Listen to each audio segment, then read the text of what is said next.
Historic milestones have been achieved this weekend in San Diego and New York. Now one of the game's most revered venues may see history tonight. From Wrigley Field, Tom Glavine of the Mets looks to become a 300-game winner.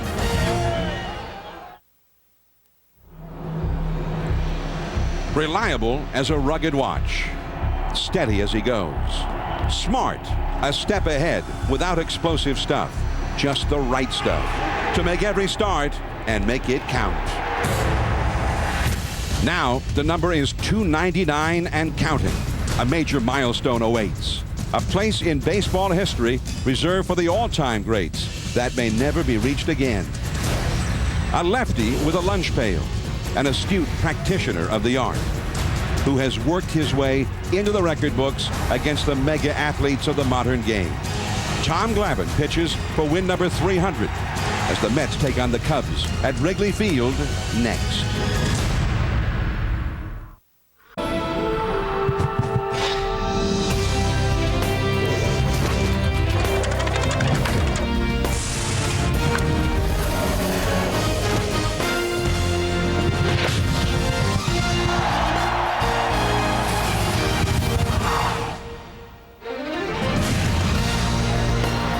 It's ESPN Sunday Night Baseball presented by Taco Bell.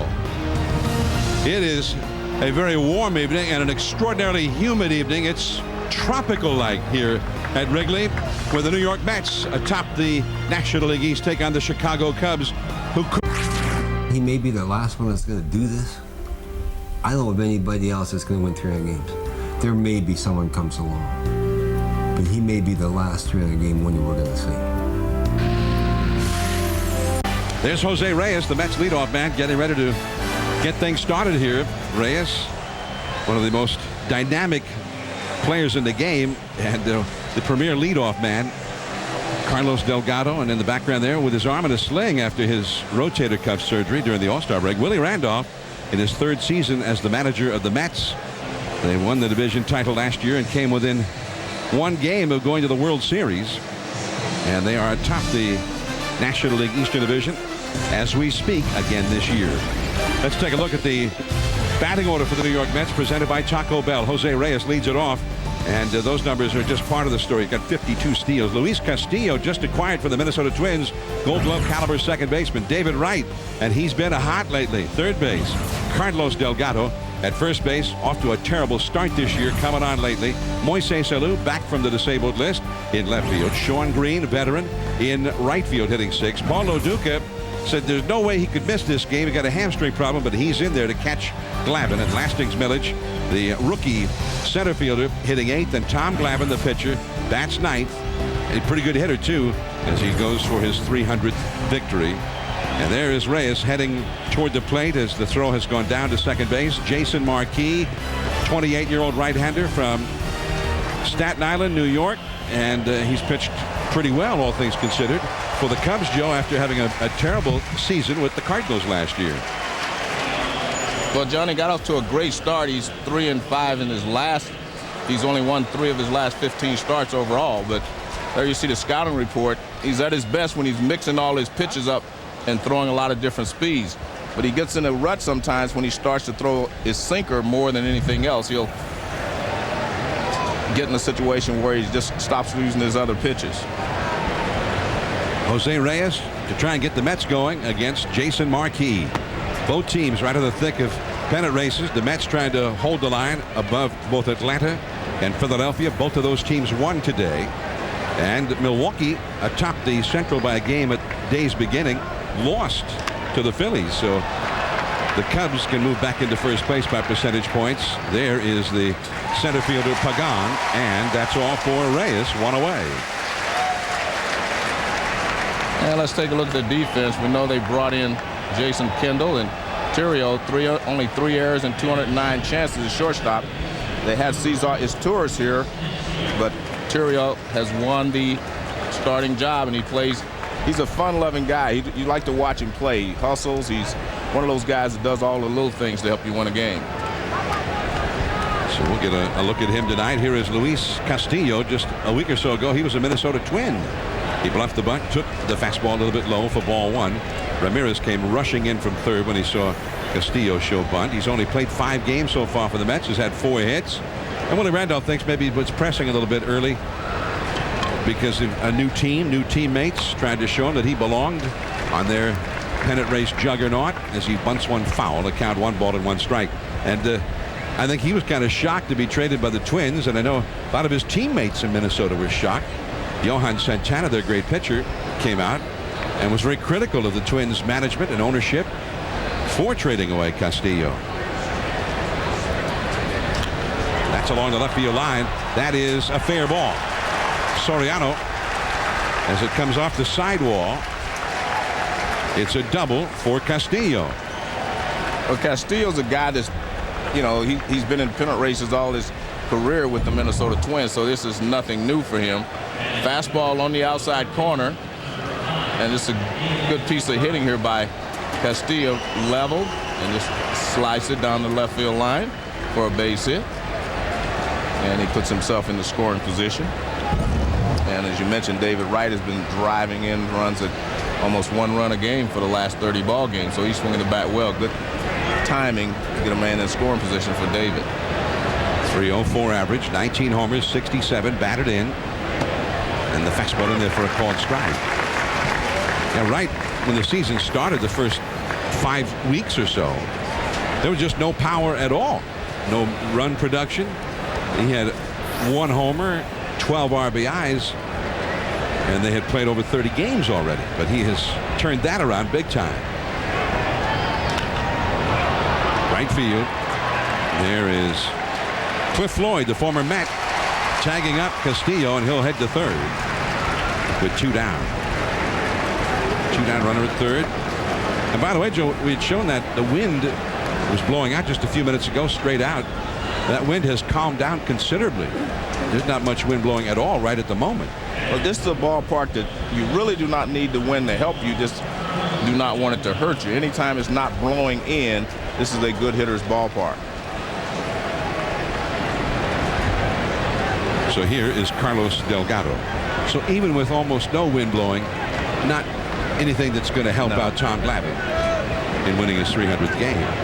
So here is Delgado. 251 average, 17 homers, 60 batted in. He also got up to a terrible start this year.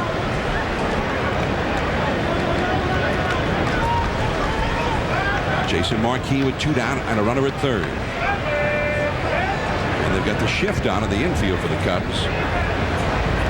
And that one runs inside. A cutter or a slider. 1 ball and no strikes. Delgado is back into a home run funk here lately. He started looking like himself, only to have a power drought again the last 15 games. Just 1 home run. Ooh. 1 ball, 1 strike.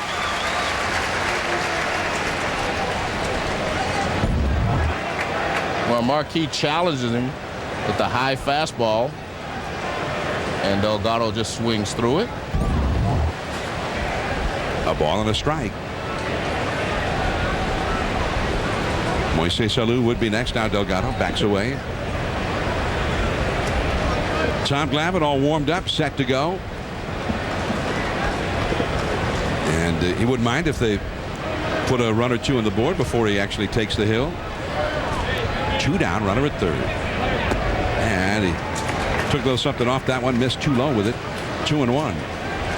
Well, in Glavine's last start, he left with a 2-1 lead, and they could not hold the lead for him, but it was only a 2-1 lead, and they had to get 9 out, so it wasn't, in my opinion, a big blown situation where he was destined to win. He pitched into the 7th inning and left after a leadoff single with that 2-1 lead. That's going to be back out of play. 2 balls and 2 strikes. Plus, the bullpen was asked to get 9 outs at Miller Park against the slugging Brewers. And they've got some thunder in that lineup. A lot of times when a guy leads with a lead, we forget that they have to get 9 outs sometimes to save the victory for him. Well, if they did forget that night, they remembered when the Brewers scored a run in that 8th inning. 2-2 the count. Inside with a cutter. 3-2. Jason Marquis grew up in New York, a Yankees fan, but also a guy who was just, as he said, a baseball fan. He watched guys like Maddox, Tom Glavine, John Smoltz, the great pitchers of the Braves. And then he ended up signing with the Braves and broke in with those guys in Atlanta. And that's a foul ball. And he said he used to pick their brain. He said it was like going to the library and getting reference books. Tom Glavine was one of those. He used to pick Glavine's brain. And now here he is trying to prevent his old teammate from getting his 300th win. Two other pitchers still active have won more games than Glavine, including his teammate, his old teammate, Greg Maddux, and of course the Rocket, Roger Clemens. That's off the outside, and he walks him.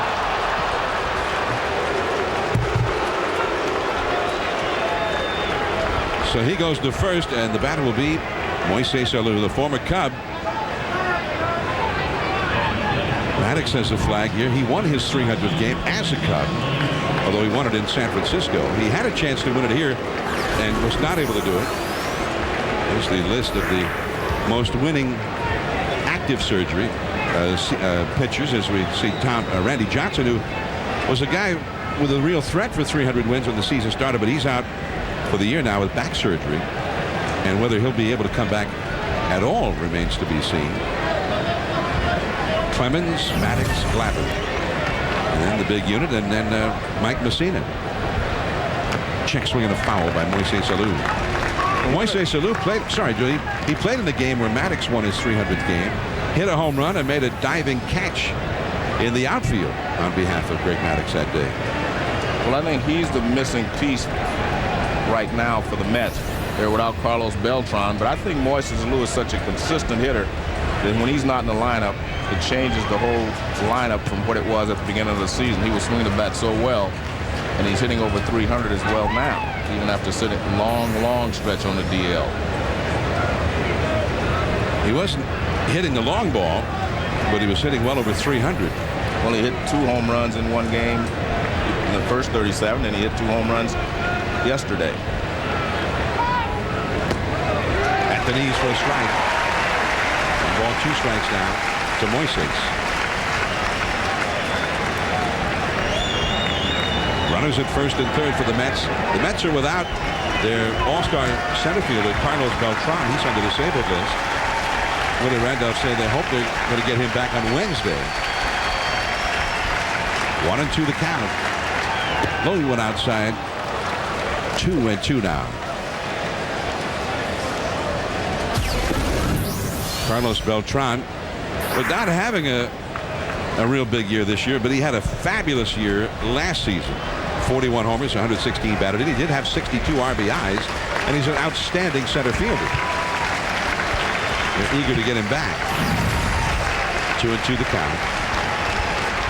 Struck him out.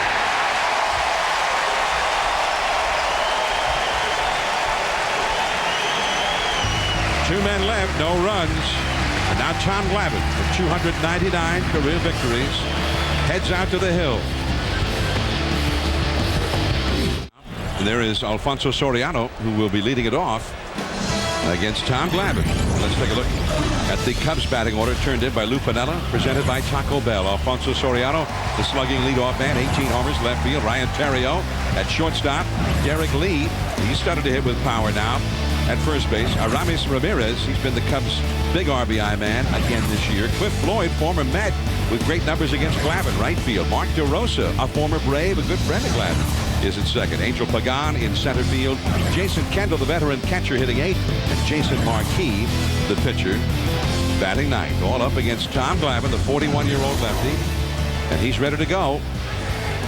Got 9 wins so far this year. And a little dribbler foul. And we have strike 1 to Soriano. You see Glavine's numbers: 9 wins, 6 losses, a 4.38 earned run average. Didn't get a whole lot of strikeouts. That's not a big part of his game. And too low with that fastball. Although Glavine has changed a little bit over the years, he still likes to tail the ball away from the right-handed hitters and uses off-speed pitches changeup away. Now he's coming inside, looks like. Center field. And caught by Lastings Milledge. One away. That's one of the reasons he doesn't like to pitch right-handers inside, because he doesn't have a great fastball to get inside on them. And one of the things he has done, he started throwing more curveballs, and he does come inside now more than he ever did, but he still tries to live on the outside corner.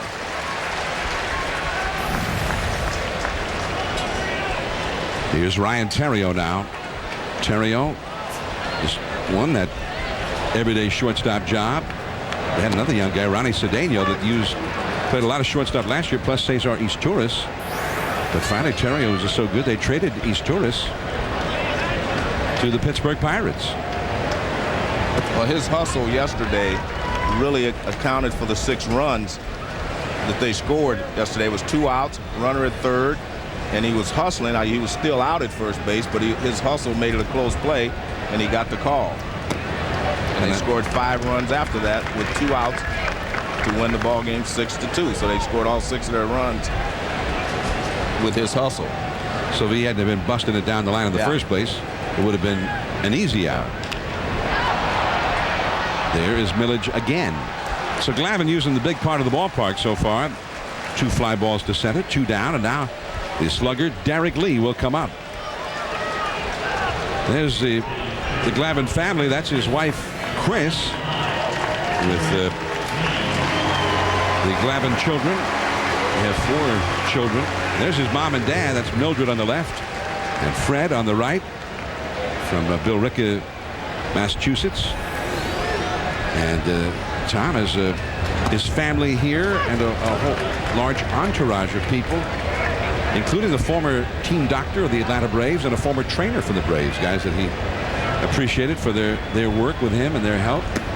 As Lee takes the ball outside, so he flew them all and accommodated them all in Milwaukee last Tuesday, his first opportunity at win number 300, and now he has reassembled them all here in Chicago, and that's a little bit low. 2-1 the count. Tom Glavine, 2 Cy Young awards with the Braves.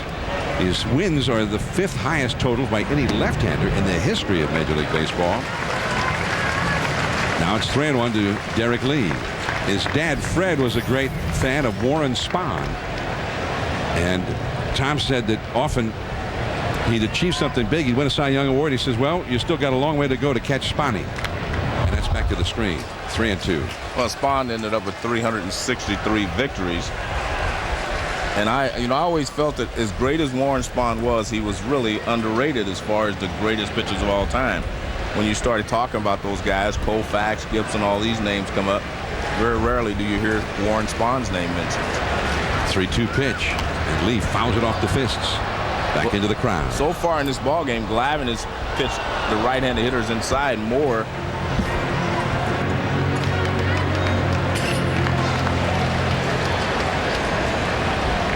Still 3-2 now to Derek Lee. They're going outside this time. And Lee hooks it into left field. Alou, he's got it. A nice running catch as he got to the warning track. Ball hit well by Derek Lee, and all 3 of the hitters had good swings against Glavine, but the side retired in order. We head to the second. Shawn Green coming up. Wrigley Field, Chicago. Cubs moved in here in 1916. Been their home ever since. They're playing the New York Mets. No score in the game. The Mets with Tom Glavine on the hill looking for his 300th win. No score as Jason Marquis throws ball 1 to Shawn Green. Green, then Paul Loduca, and the rookie Lastings Milledge. The do-ups here for the Mets. And a foul off to the left. Shawn Green got off to a tremendous start, John, and then he had to go on disabled list, and he has not been able to pick it up from there. But he had a great start for the Mets. First time he'd ever had to go on the disabled list. You see the difference there. Hitting only .238 since he came back in 65 games. Chased that high fastball. 1 ball, 2 strikes to Shawn Green. He was hitting .355 and nearly as many RBIs in his first 24 games in April as he's had in 65 games since. The Mets, though, despite injury problems, certain guys with lack of production, atop the division. But unlike last year, Joe, they were a lone wolf in that division. They got a huge lead early on and were never challenged. As this day began, the Braves were 4.5 out, the Phillies 5 out, and both of those teams already have won.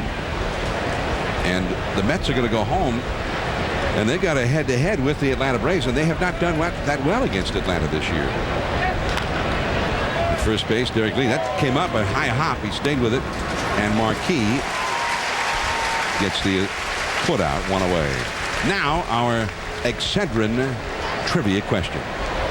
This is sort of a theme question, Joe, our theme of the night. Who is the only Major League Baseball pitcher in the last 100 years to throw a shutout for his 300th career victory? Was it the big train Walter Johnson?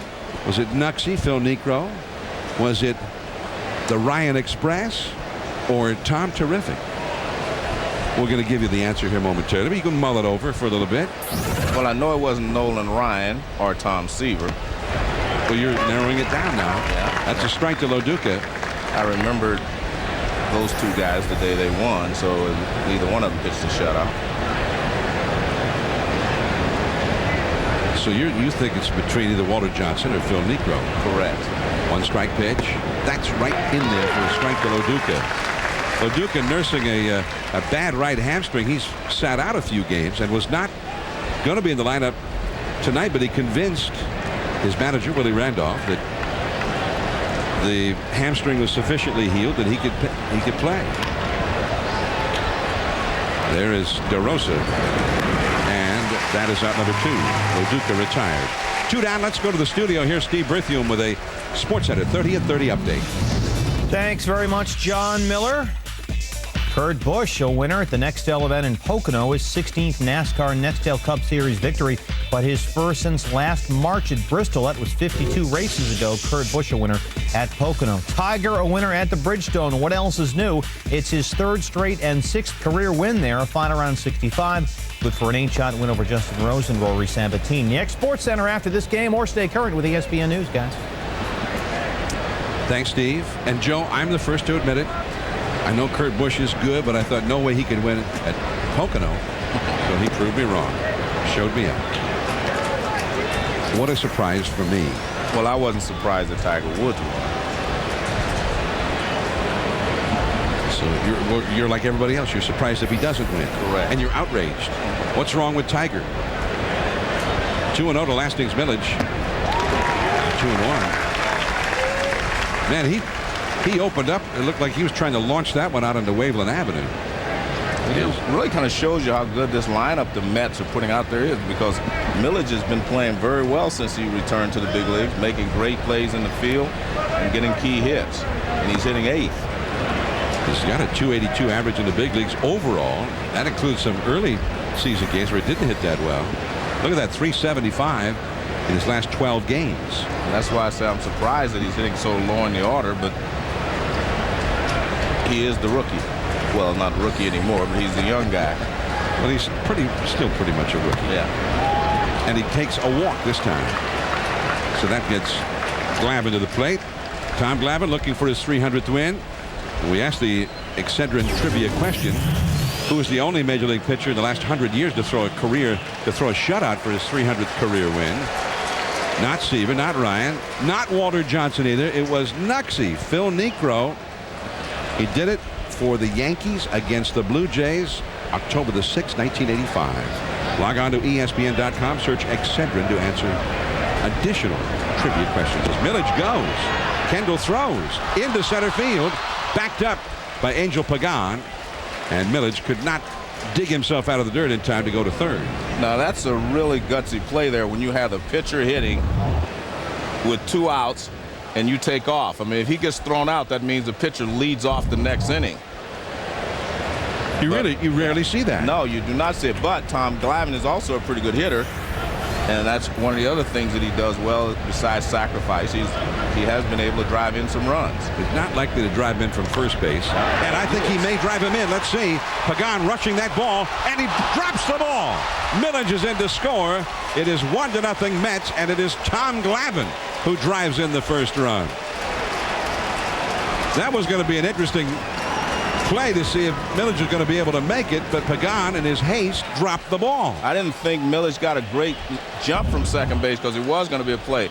Here's the pitch right in the middle of the plate, and Glavine grounds it back through the middle. And remember, the center fielder has the longest throw to the plate if they're going to throw somebody out. But watch, you'll see that Milledge is not, he doesn't get a great jump.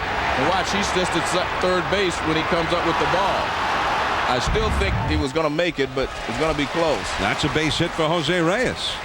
Right through the middle, and Glavine will go to second. So 2-out action here, and Lastings Milledge not only got the walk, he then stole the bag, and Glavine promptly brought him in. Glavine's third RBI of the year. Well, you have to give Willie Randolph the credit there because we haven't seen that often. Remember, we do not see an eighth-place hitter try to steal with 2 outs and the pitcher at bat because, as I said earlier, if he gets thrown out, you got the pitcher leading off the inning, and that's what the defense always wants, is a pitcher leading off an inning. The other aspect of that makes it maybe even more surprising, that's the second stolen base for Lastings Milledge in his major league career. He stole 1 in 3 tries last year, and that's his first in 3 tries this year. Kendall knocked the ball down, Glavine holding at second base. Milledge has stolen as many as 23 bases in a minor league stop. In fact, 26 between 2 minor league stops 1 year, 3 years ago. So he runs pretty well, but he hasn't perfected the art of base stealing yet. Maybe that's part of why he was able to do it, Joe. They just didn't expect it to be gone. Well, the other reason is Marquis takes a little longer to release the ball to the plate, and they figured, hey, let's go. But I still think that's a tough call to make if you're the manager. Willie Randolph, who has shown us many times that he's not afraid to take a risk. Lastings Milledge, that talent which he possesses, part of the reason he's still here. There was a lot of speculation he might be traded at the trading deadline for maybe some veteran pitching talent, another hitter maybe, but he's still here. 3-0 now to Castillo, who doubled down the left field line his first time. Milledge has scored the first run of the game, and Marquis back to work looking for that elusive third out. Strike 1. Milledge walked, stole second. Glavine then promptly singled him home. That's 242 hits in Tom Glavine's career. I would have thought by now, Joe, at age 41, maybe he wouldn't be as good a hitter anymore. Still helping himself with the bat. Strike 2. He got the high strike there. Castillo thought he had a walk. He wouldn't mind getting the walk. David Wright, powerful hitter, big RBI man, is on deck. But it also will allow Glavine to get a running start here, 3-2, and be able to score on a base hit. So Glavine with his lead from second. Reyes, who has extraordinary speed at first. There they go to shortstop, Terrio. And that's the inning. But the Cubs turn a walk, a steal, and a hit by the pitcher into a run. The Mets with the run, and now the Cubs trailing 1-0. Aramis Ramirez and Cliff Floyd coming up. Wrigley Field, Chicago. The Mets with a 1-0 lead. Back to Tom Glavine. Tom Glavine looking for his 300th career victory. Glavine was a great all-round athlete in high school in the Boston area for Bill Rickett, and he was also an outstanding hockey player. And he was later drafted by the Los Angeles Kings of the NHL, 1984 in the 4th round. The Braves drafted him in the 2nd round, and he signed with the Braves. And he won 242 games for them before he moved over to the Mets after playing out his contract in Atlanta. And now he's trying to win number 300 as a Met. And here he is to face Aramis Ramirez. And Ramirez has worn him out. Ramirez with a 500 lifetime batting average against Glavine. And that's down and in. Ramirez with 3 home runs in those 22 at bats. So Glavine will be oh so careful here with Aramis Ramirez. The best average of anybody who's had a considerable number of at bats against Glavine. 2-1. That's sort of the prototype Glavine pitch right there. Yeah, but he doesn't have a real pitch to handle Ramirez with. If you stay away from him, he will shoot the ball the other way or left center field. Too low, 3-1. And he doesn't throw hard enough to come inside that often on Ramirez, and that's probably why Ramirez has hit him so well. He stays back through the middle, he stays away from him, throws him a few off-speed pitches, and he just goes back through the middle or the other way. He wasn't trying to go the other way then, though. He got a fastball and he tried to hammer it. The wind carries it into center, and Castillo just does recover to get to him. And that is out number 1. Tom Glavine made his major league debut all the way back in 1987, and in his second game, the first batter he faced was Barry Bonds of the Pirates, and he hit him. Barry Bonds came up the first time he and Glavine ever faced off 20 years ago, and he drilled him, Joe. And then to add insult to that injury, Bonds eventually got to second base, and Glavine picked him off. Got him in a rundown and threw him out at third. Here's Cliff Floyd, a former Met and former Glavine teammate, who's a left-handed hitter who has hit well against Glavine. So he's in there. Floyd hitting .394 in 33 lifetime at-bats, including a couple of homers. And the curveball is tapped foul. 1 ball, 1 strike. And Glavine is not any tougher on left-handed hitters than he is on right-handed hitters. He stays away from the right-handed hitters, and left-handed hitters, he doesn't throw a curveball a lot. Left-handers are bothered by curveballs and balls that tail away, and neither one of those pitches are his bread and butter pitches. Fastball and changeups are his pitches. He goes inside to Cliff Floyd, 2-1. And he tries to move the ball in and out on the left-handers the same way he does on the right-handers. Left-handers that bother left-handers most are the ones that have good curveballs. You know, Rick Peterson, the Mets pitching coach, worked with him for a while, worked with him just trying to convince him that he needed to change his style. And then they worked long and hard at doing it as Glavine sort of remade himself as a pitcher. Well, he throws curveballs more now than he did before. But he misses down and away, and he walks Cliff Floyd. And Glavine talked to us this weekend about the changes that he effected working with Rick Peterson. Rick Peterson said to me 2.5 years ago or 2 years ago, you know, we got to wipe the slate clean on your scouting report and start over and write another one. You know, and for me, for so long, it was sinkers and changeups away to righties, occasionally throw a ball inside, and that was it. And everybody knew what I was trying to do, and I didn't care. I just tried to out-execute people, and it worked. But over time, you know, the game changes and you change, and you have to make adjustments. So for me, it's really been getting away from that and making it much more difficult for the hitter to get in the box and know exactly what it is I'm going to do. Well, he didn't tell us what he does, but he told us that it has changed, and I think that's great. He doesn't want the hitters to have a scout report on him either. So he told us he's doing it. He's just not telling us what it is specifically that he's doing. But one of the reasons he had to adjust is because his fastball wasn't as lively as it was before, and that late movement wasn't there. It gave guys time to go out there and get the ball or lay off the pitch. They had a little more time to read it. 2-0 to Mark DeRosa, his former teammate. That's a foul into the crowd. And DeRosa not only is a former teammate of Glavine from their Atlanta days, but very good friends with Tom Glavine. They struck up a friendship then, and in the offseason, DeRosa lives in the same neighborhood as does Glavine. They play golf a lot. They got together on Friday in the weight room here at Wrigley Field, but they never discussed 300 wins. They only discussed golf.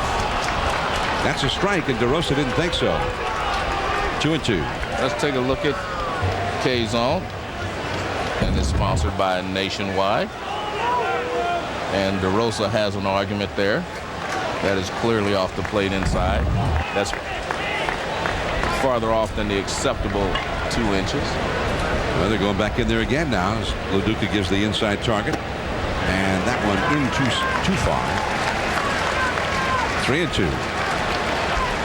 But one of the things you can do with DeRosa is send the runner. And I thought when they made all those moves this winter that DeRosa was the sleeper in the whole situation. And he has really done well for him, driven in 54 runs. Floyd runs, and he just got a piece of it, fouling it. 3-2. DeRosa says it's easy for him in terms of Glavine going for his 300th win against the Cubs. That he doesn't want to see it. He'll do everything possible to prevent it. And he knows Glavine's going to get 300 down the road somewhere anyway. So he's not worried about that. Not worried about Glavine going to the Hall of Fame. But not at the Cubs' expense today. 3-2 the count. Floyd was running on the last pitch. He goes. Lastings Milledge in right center. And Floyd will have to go back to first. 2 down. DeRosa retired. You know, the reason I've always liked DeRosa is about 3 years ago I was talking to Bobby Cox, and he said DeRosa doesn't have a spot to play, Joe, but he can really hit. And I've always watched him since that time, and he's in Texas last year, obviously had a great year, and that's why the Cubs wanted him. And I think he is one of the really good hitters as infielders go. He really blossomed in Texas, as you say. Yeah. Well, Bobby Cox said if he had a chance to play, he could hit, but he just didn't have a place to play him when he was there in Atlanta. And there's ball 1 to Angel Pagan, a switch hitter in center field for the Cubs here tonight. 273 average. 4 home runs. Pagan has had 139 at bats. The Cubs, they don't have a whole lot of power. They thought they had more than what's actually presented itself. And that's a ball up and away. They've hit 88 home runs in 109 games. Alfonso Soriano leads them with 18. Ramirez has 16. Derek Lee has 12. But what's amazing to me is Jock Jones. He had 27 last year, and he only has 2. That's amazing to me. And Lou Piniella said, if you look it up, we don't have any left-handed hitter with more than 4 home runs. 2-2 now. And again, this ballpark, if the wind's not blowing in, it's a good hitter's ballpark. I mean, it's good. It's not easy, but the ball carries well, and you can hit line drives out of here. You don't even have to elevate it sometimes. 2-1 the count. And a foul that will go out of play off to the right. Well, they thought Soriano coming to this ballpark after he hit more than 40 home runs in Washington, which is a huge ballpark, RFK Stadium. So they thought they could pencil him in for 40-something home runs. Well, he still may, John. I mean, he got hot last year. You know, home run hitters are like that. They're streaky. Pagan rolls one to Castillo. Castillo, who almost never makes an error. He has the all-time record for second baseman. Errorless consecutive games. 1-0 Mets. Right, Delgado and Alou, the power coming up. And this is our 2000th telecast tonight. A milestone, ESPN, which has been a real pioneer in bringing home definition into your, or high definition into your homes. And tonight, telecast number 2000. The first one was right here on Sunday Night Baseball. Jason Marquis back to work. The big hitters are up for the Mets, starting with David Wright. And that one is caught by Cliff Floyd. 1 away. Every year, ESPN making more and more of a commitment to presenting high definition programming and ball games in high definition. We had 87 that first year, more than doubled it in 2004, and then more than doubled it again in 2005, and it just has incrementally grown. We'll have more than 800 by the time this calendar year is over with. There's a ball inside. And there's nothing like watching a sporting event in HD. It kind of puts you right there. Once you see it in high definition, you don't want to watch anything else. Delgado, cutter. Did he swing? No, says third base umpire Tim McClelland. 2-0. Talk about high definition. Wow.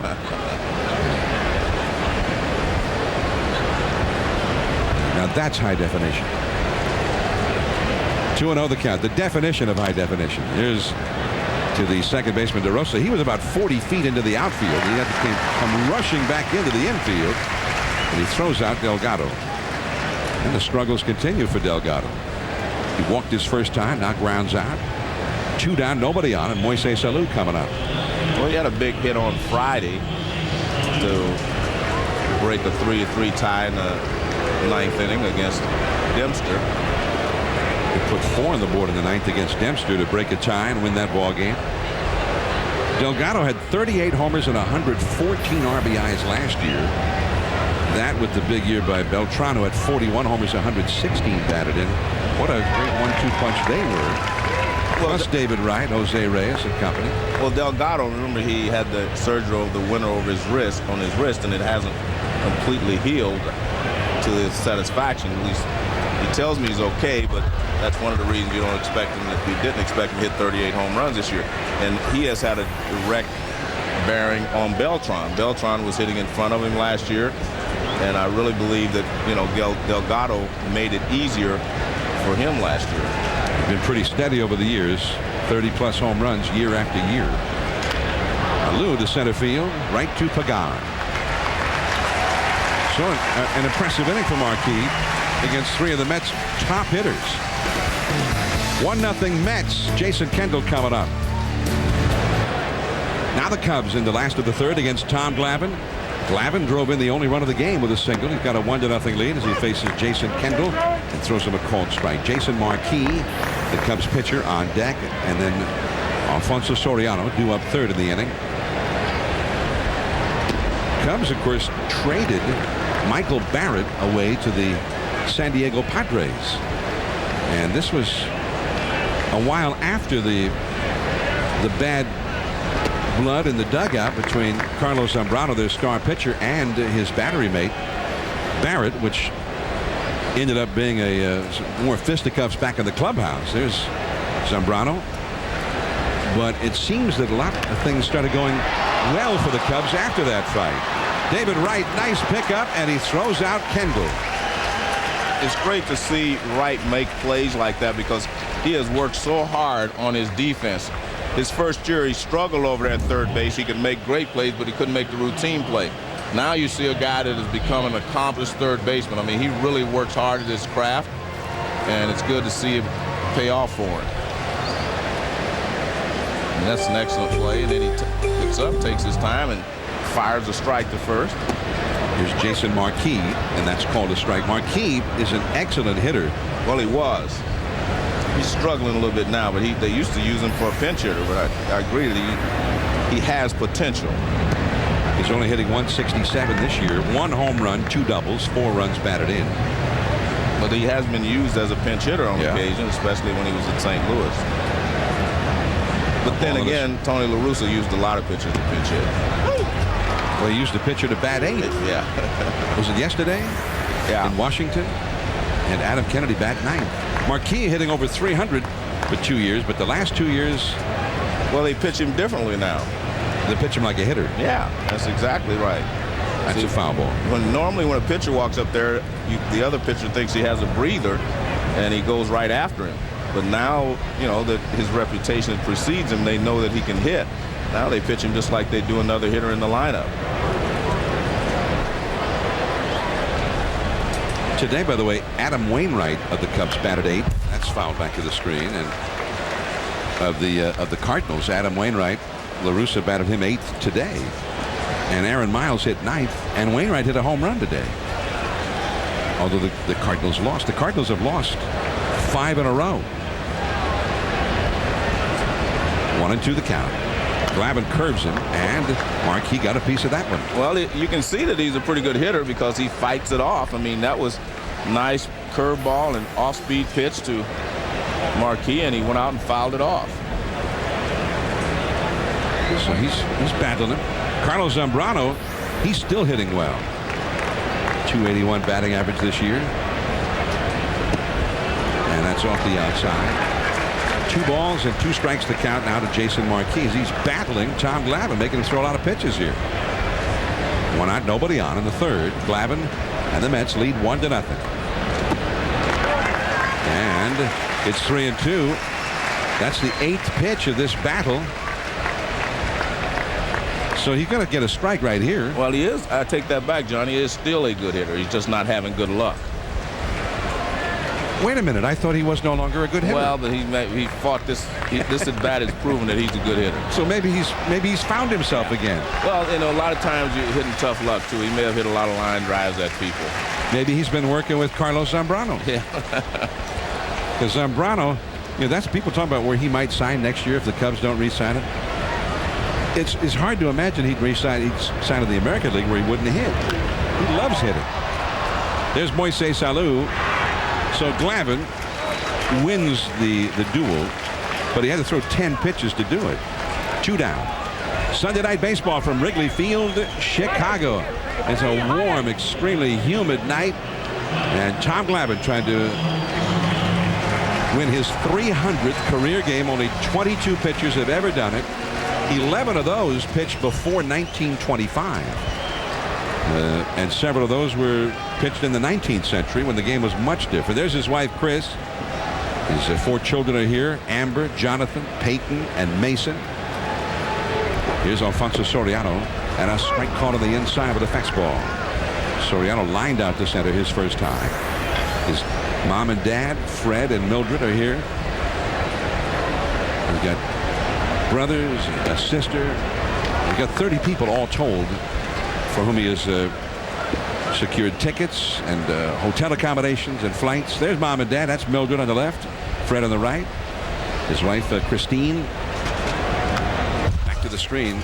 1-2 the count to Soriano. Glavine. Of course, you have to keep a close eye on the pitch count with Glavine these days, Joe, at age 41. He's thrown 53 pitches already. So Jason Marquis at bat, although he made an out, takes a toll on Glavine in terms of how long he might be in this game. And that's a base hit for Soriano.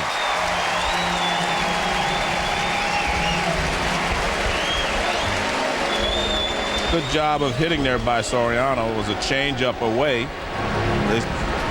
Let's take a look at the nationwide K's on. You see the target outside and the pitch is out there, but he goes out and gets it and rips it into left field for a base hit. Changeup away.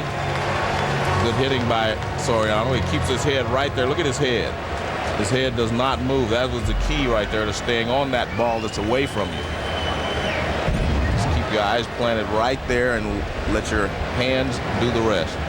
Here's Ryan Terrio. I'm looking for the steal right here, Joe. That's a ball down on the way to Terrio.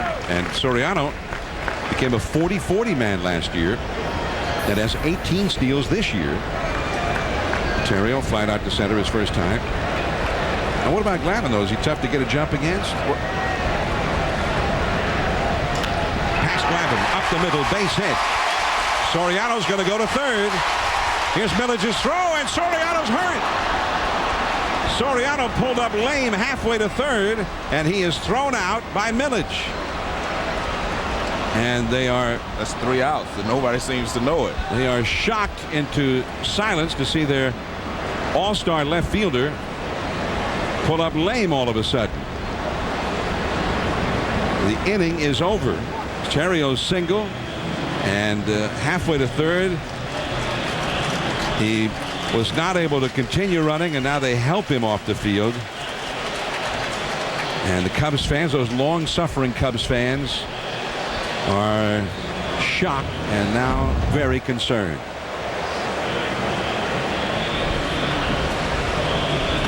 You see Rounds second, and there it is right there. His right leg.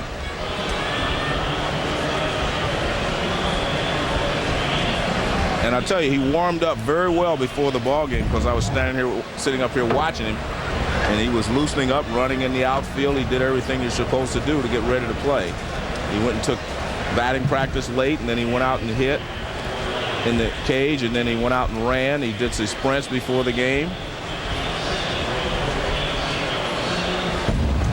And one problem you have, when you play in humid weather is that you sweat a lot and you lose a lot of water. And you have to make sure that you always replace it. And, these guys know that, so I'm not exactly sure what happened, but I do know he warmed up very well before the ball game because I was watching him. Well, hopefully it's something related to that. Well, it could be a cramp, yeah. more than a hamstring pull or more than a pull. So he is going to be removed from the game. Cliff Floyd is going to go out to left field.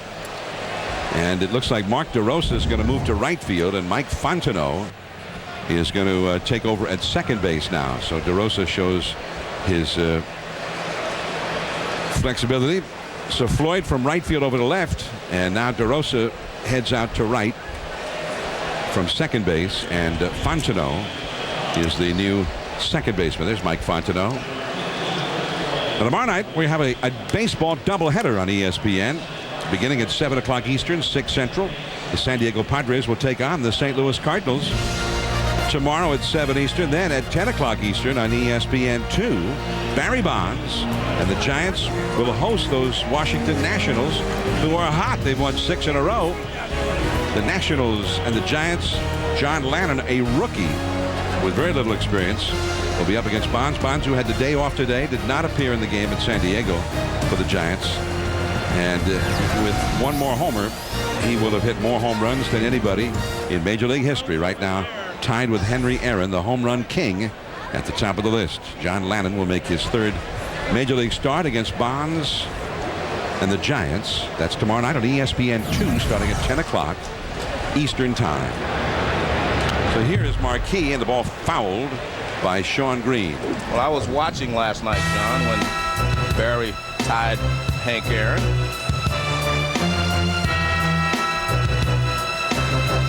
And you can see he's excited, and the commissioner was there. The commissioner did not look that excited. Not as excited as I was, and the fans were.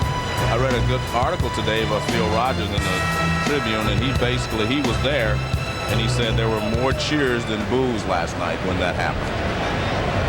1-1 the count, and the ball down and in to Shawn Green. And we know yesterday Alex Rodriguez also got his 500th home run, and now Glavine trying to join that elite club of the 300 club, 300 win club. So, you know, it's amazing, John, and we've seen these guys get close. It took Bonds and Rodriguez a little more time to reach their milestone, and maybe this is Glavine's 2nd attempt. 2-2 the count. And Shawn Green hits it off his right foot. But I think one of the things that happens, John, is when you start to get close to a milestone like that, you think about this. Alex Rodriguez, once he hits the 500th home run, he's no longer just a great player. He's a member of the exclusive 500 home run club, so he's no longer that. He's just a great player with that number. Glavine, when he gets 300, he's no longer just a great pitcher. He's a member of the 300 win club, and that's an elite group. And it's getting more elite all the time. Derek Lee, a Gold Glove first baseman, throws out Shawn Green with Marquis covering, and that's one away. And we know what Barry is chasing. He's not only chasing a number, he's chasing a man. He was chasing Hank Aaron, so that was even, in my opinion, a tougher thing to do. Chasing the king. Yeah, the king. So that's a little different. And there you see the difference. And we were talking about that today at our production meeting, which was the most difficult. I, from being a player, hitter, said the 500 home runs was the toughest. I think of that the 3,000 hits are the easiest. I know, and none of it's easy, but the easiest of those 3. Because I believe the 300 wins not only depend on you pitching well, depends on the good team and the people behind you. The 500 home runs, you know, some guys could play for 40 years and never hit 500 home runs. But 3,000 hits in the exclusive club as well, but I think you can accumulate 3,000 hits by being here a long time. Being here, staying healthy? Yeah, staying healthy. Being a good player. Yeah, you can't get 500 home runs just by staying healthy. Well, the 500 home run club has been expanding. That's no swing, says first base umpire Fielden Culbreth. The count to Loduca, 1 ball and 1 strike. Batting with 1 out, nobody on here in the 4th, and the Mets leading back of Tom Glavine, 1-0. Jason Marquis, the pitcher, on the fists. Now Terrio throws him out. Loduca is 0 for 2. 2 down, and Lastings Milledge, the rookie, who came up in the same situation in the 2nd inning, drew a walk, stole second, and then got singled home by Tom Glavine. We may well see Kerry Wood, by the way, tonight. There's a Kerry Wood fan out of the bleachers. And Lou Piniella told me before the game, Joe, that he definitely is intended to get Wood in the game tonight. He was hoping to break him in a sort of a low-impact situation since his recall from the minor leagues, where he'd been doing some rehab work. There's Wood. But he hadn't pitched in either of the 2 games of the series, and he wants to get him in there. It's been too long. He had not appeared in a major league game. since June of last year. So 14 months have gone by since his last major league game. 1 ball, 1 strike. So we should see the return of Kerry Wood to action sometime later tonight. Milledge, and as you mentioned, Joe, he's been hot lately. And that's foul back out of play. Now the thing is about the 500 home runs, and that is a great feat. There's no question about it. But 300 victories have been tougher and tougher because of the way the game has changed. Pitchers often used to work in 4-man rotations. They'd make 40 starts a year. Sometimes they'd pitch more often than that. The further back in history you go. 11 of the first 300 game winners, the 11 initial 300 game winners, all pitched and got their 300th win before 1925. And actually, I read an article saying that in 1925 they figured that was the last of the 300 game winners. That's a base hit for Milledge. Well, there are only 3 more in the next 57 years after that. And now there have been 8 since 1982, beginning in 82.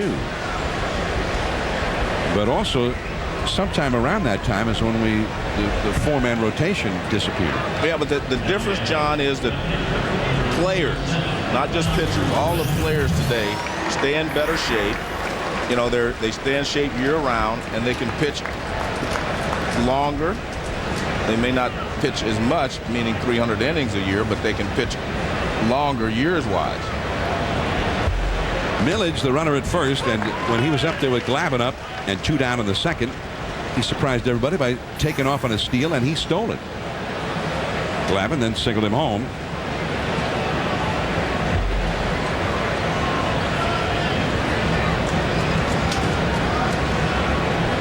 Marquis holding for a long while, trying to change it up a little bit so as to make it a little more difficult for Milledge to get that jump.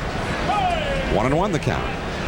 And that works with a lot of base stealers, where the longer you hold the ball, the less chance they're going to have to steal. They sort of tighten up while they're ready to go. They're like a spring ready to go, and if you hold it, they can't go. You see, that time he held it less. 1 ball and 2 strikes.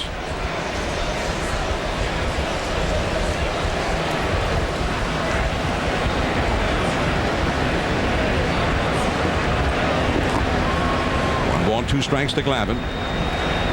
Maybe they figured they took a big gamble, took a risk sending Milledge the last time. It worked. Now count your blessings.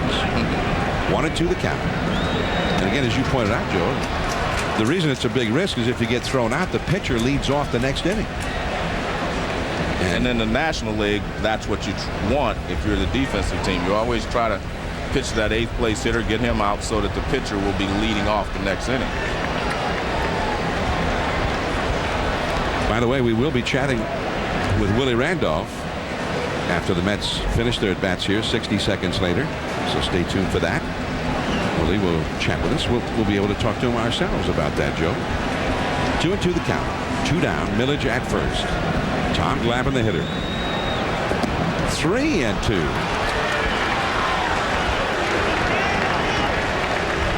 The only run of the game came in that second inning, though. The walk to Milledge with 2 down. He stole, Glavine singled him home, and then Reyes singled. After that, finally he got Castillo to end the inning. Now Glavine trying to do some damage here again. Milledge takes off from first base. And Glavine reaches for it, fouling it back. This was the at-bat for Glavine back in the second inning, after Milledge stole second.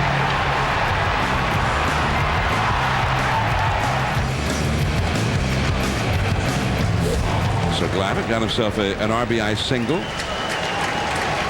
And that is a 1-0 game. And now Glavine gets a walk. So both pitchers giving the other pitcher a workout. And Larry Rothschild, the Cubs pitching coach, dispatched to the mound now by Lou Piniella to visit with Jason Marquis.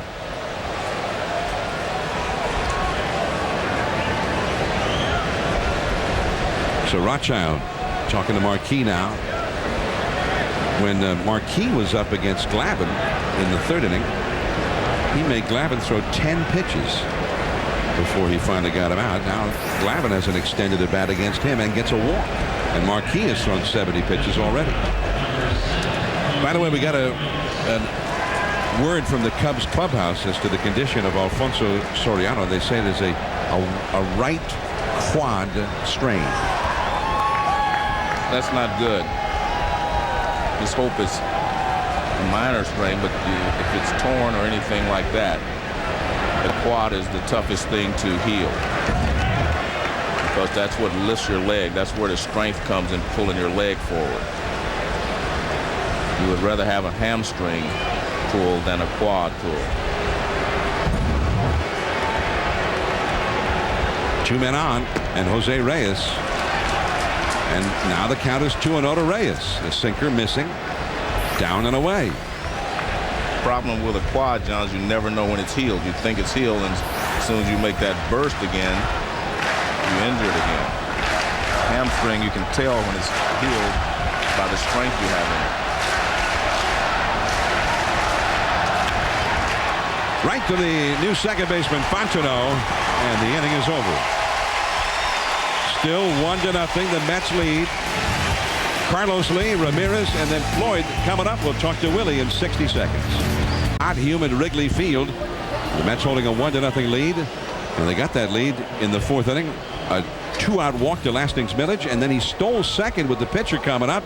Tom Glavine knocked him in, and here's Willie Randolph, the manager of the Mets, from the dugout. Willie, thanks for being with us. Hey, Willie, you stole that run in the second inning. What was your thinking? Well, he wasn't thinking. No, I want my guys to be aggressive. I actually had him on hold there, but he felt he had a good jump. He felt he could steal it, so I trust my guys there. Glavine, have you noticed any difference last time when he went out to try to win 300 and this time? No, not at all. I mean, he looks pretty much the same. He's throwing the ball well, hitting his spots. He had an opportunity to win last time, but we gave it up for him. But, he's hitting his spots tonight. Hopefully he'll stay right there. We'll score a lot more runs for him. But he looks pretty much the same. He's been throwing the ball pretty well. How's he on the bench, though? I mean, is there any anxiety there? No, pretty calm. He's always cool, calm, and collected. So, Tommy's just real focused, and we got to keep him that way. How about Beltran? What do you think? When is he going to get back? Well, I'm hoping that when he comes off the list on Wednesday, he'll be available for us. It's hard to say right now. He's getting his treatment, and hopefully by Wednesday we'll be able to activate him, but we'll have to wait and see. Yeah, you'd be on the disabled list as well, wouldn't you? Yeah, until next spring. All right. Take care, guys. Yeah. All right. Thanks to Willie Randolph. And you see him wearing that sling, John. He would be on the disabled list as well. He can't throw. Had the rotator cuff surgery during the All-Star break. Glavine back to work to Derek Lee. The Brewers, with whom the Cubs are in a tight pennant race battle, have Carlos Lee, a big slugger, whom they signed in the offseason. He's doing well. Derek Lee with the Cubs, and that one's called a strike, and Derek Lee is very unhappy with Marty Foster's call there. Well, it used to be the argument all the time, with players, that the Atlanta Braves got this pitch off the outside corner more than anyone else, and you can see that is clearly below the strike zone, according to K-Zone. 2 strikes to count, and that one is way off the outside. There was a time when Maddox and Glavine and they all pitched together there. They would even have the catcher almost sitting outside the catcher's box, so far on the outside corner.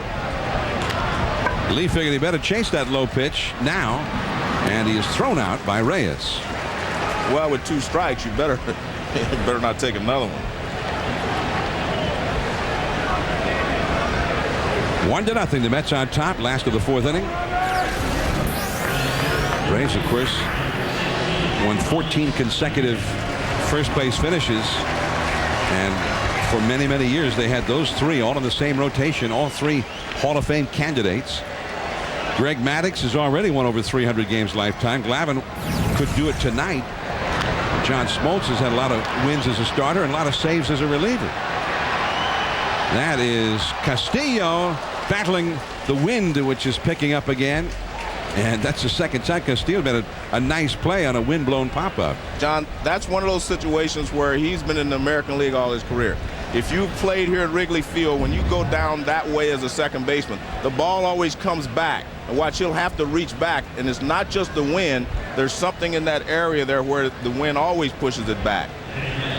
You always, if you watch, any time the ball goes that way tonight, it will always work its way back. And of course, Castillo hasn't played many games here in Wrigley Field. He wouldn't know that. But most second basemen who have played here in this league know that the ball always works its way back. He's been playing at the Metrodome, where the wind doesn't have any effect. That's Cliff Floyd, a base hit to left field for the former Met. He walked his first time against Glavine. Glavine needs a quick inning. He threw a lot of pitches in the first 3 innings of this game. He had 56 pitches thrown. And at age 41, Joe, once he's up around 100 pitches, he's probably not going to be around much longer in a game. So if he's going to go much deeper than 6 innings or so, he's going to have to start throwing fewer pitches. Here's Mark DeRosa, his old teammate and friend. DeRosa flied out to right center his first time. And there's Sean Green. And that is a quick inning. And he's been needing one. A 7-pitch 4th inning. Castillo, David Wright, Carlos Delgado. Some good hitters coming up with the Mets, who lead 1-0.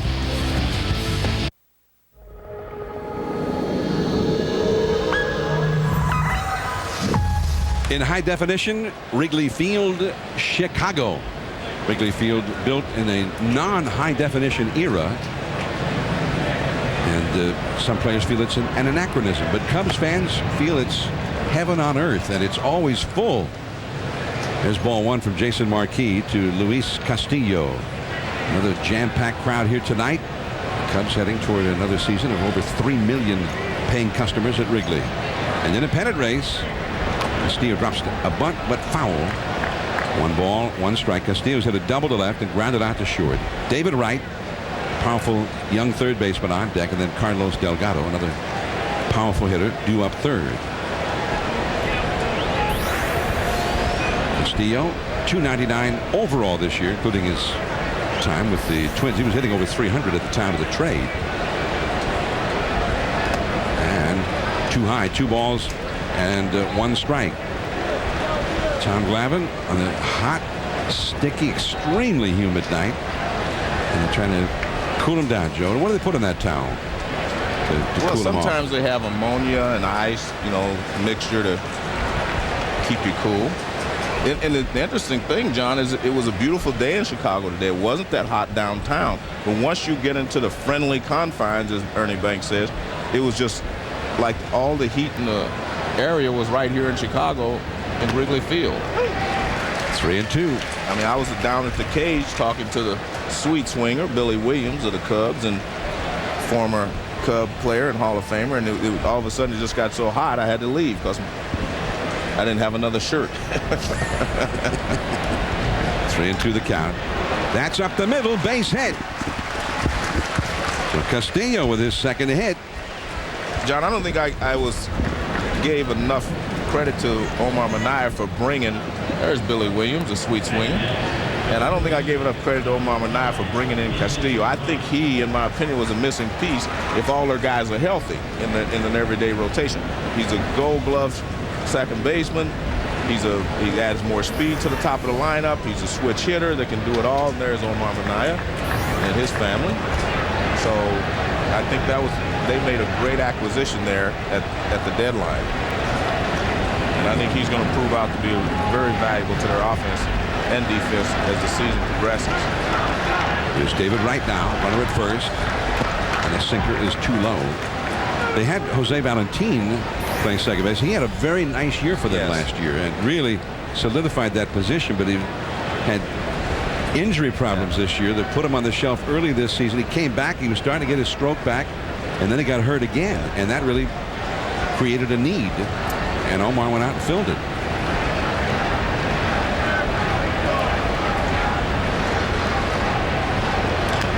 That's a foul ball to that sinker. 1 ball and 1 strike to count. Of course, at the trading deadline, which was this past Tuesday, the Braves went out, got Mark Teixeira, the slugger from Texas, as well as a couple of left-handed relievers, Ron Mayhay and Royce Ring, not King, but Royce Ring, and also the right-handed reliever. He was a closer for Kansas City, Octavio Dotel. The Phillies also picked up a second baseman. They lost their great second baseman, Chase Utley for a while, and they got Tada Iguchi from the Cubs immediately. Pat Gillick went out and acquired Iguchi from the White Sox, and Marquis buzzed David Wright with that last fastball. 2-1. Fastball is tailing in, and Wright does a good job of getting out of the way.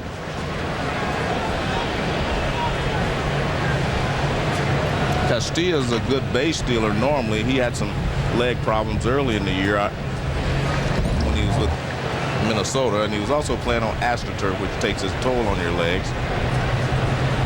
2-1 the count. Center field going back is Pagan. Now he pulls up right on the warning track.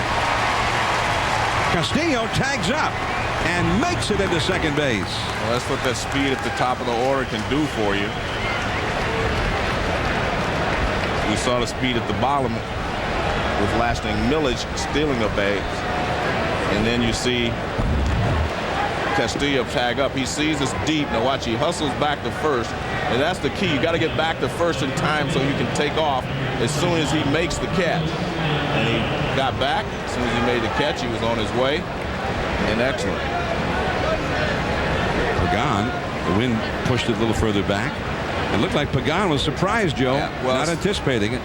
If that's the case, I blame the infielders a little bit for that, because you have to yell at him. He can't watch the runner and watch the ball in flight at the same time. The infielders are supposed to be yelling that the guy's tagging up, and someone should have seen that. Carlos Delgado fouls one. The count 0-1 to Delgado. He has walked and grounded out to second. Second baseman Fontenot playing him well out into right field. Once again, one out, a runner at second. Castillo, who's no stranger to Wrigley Field. He'd recently been with the Twins, but he spent 10 years with the Florida Marlins in the National League. That one's down the right field line, and it's going to go to the ivy. Coming around third, Castillo, he'll score. And into second with a double, Carlos Delgado ahead of the throw by DeRosa. It is 2-0 Mets. Well, it looked like it was a high pitch from Marquis. And lately, watching Delgado, he's been hitting the low pitch very well. But this one is up. Yeah, up about belt high, and he just rips it. He rips it into right field for a base hit. And it's hit so hard, DeRosa tried to cut it off, but he couldn't get there in time. Delgado's 26th double of the year and his 61st run batted in. Now Alou to try to get him home. And it's 0-1.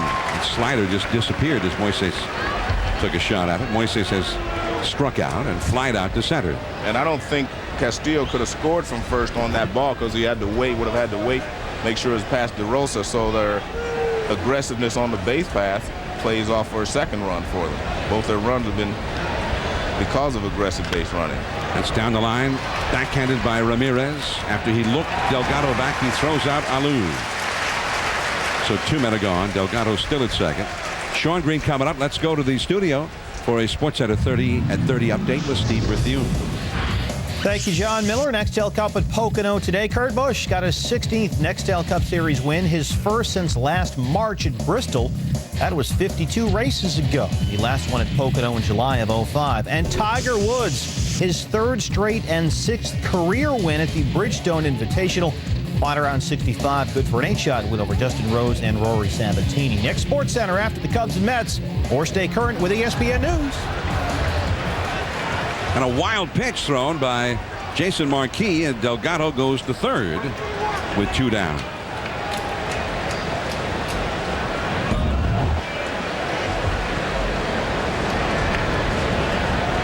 It looked like it was a sinker, and it just bounced in front of Kendall. He couldn't get his body over in front of it. And Delgado moves over to third. And Sean Green to try and bring him home. Green is trying to shake himself out of a slump. Too high. 2-0. They've got a right-handed hitter whom he has handled tonight. Paul Loduca on deck. Loduca's grounded out a couple of times, so he doesn't have to give in to Sean Green here with nobody at first. There's Loduca, a right-handed hitter on deck. 2-0 the count. 2-0 the score. The Mets out in front. And that's a strike. little slide piece, something different. So if Shawn Green was sitting on a fastball, gives him something different. Tom Glavine with a 2-0 lead here in the 5th inning as the quest for victory number 300 in his brilliant career. That one snapped in there. Strike 2. 2-2 the count. Glavine, that's pretty much Glavine's look no matter what's going on. He is a stoic New Englander. 2-2 the count. Going back in right center is DeRosa. It's over his head. Into the ivy. Delgado scores a double for Shawn Green. And Mark DeRosa, who started the game at second base, moved to right field. And that one fooled him. Well, that one definitely fooled him, John. It was hit in the right center, and he looked like he thought he could cut it off.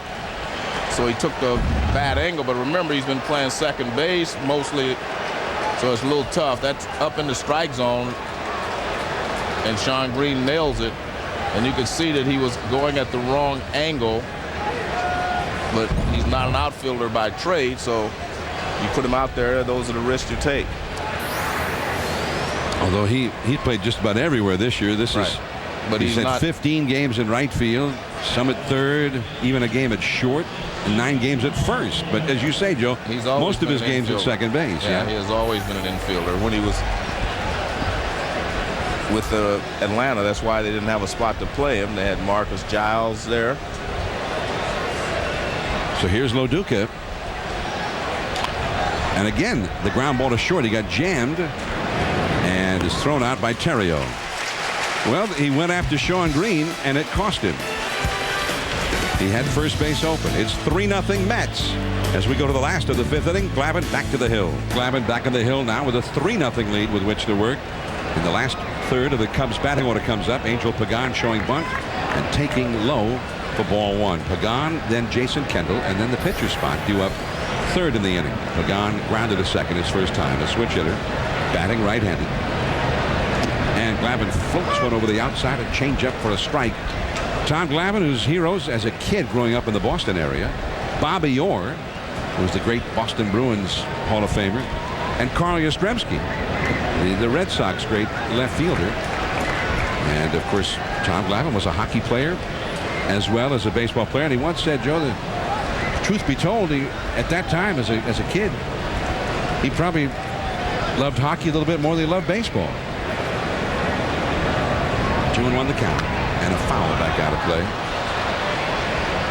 2-2 the count. He's not only a great athlete, but a great student athlete. And 2 years in a row, he won awards for being the best student athlete as well as just being the best athlete from the Boston Globe.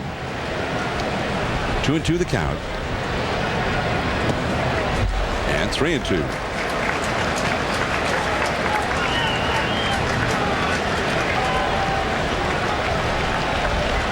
Working the count, Glavine has now thrown 68 pitches in the game, working in the 5th inning. Little bloop behind second. Castillo, the hurried throw. Out! Nice play by the outstanding second baseman, Castillo.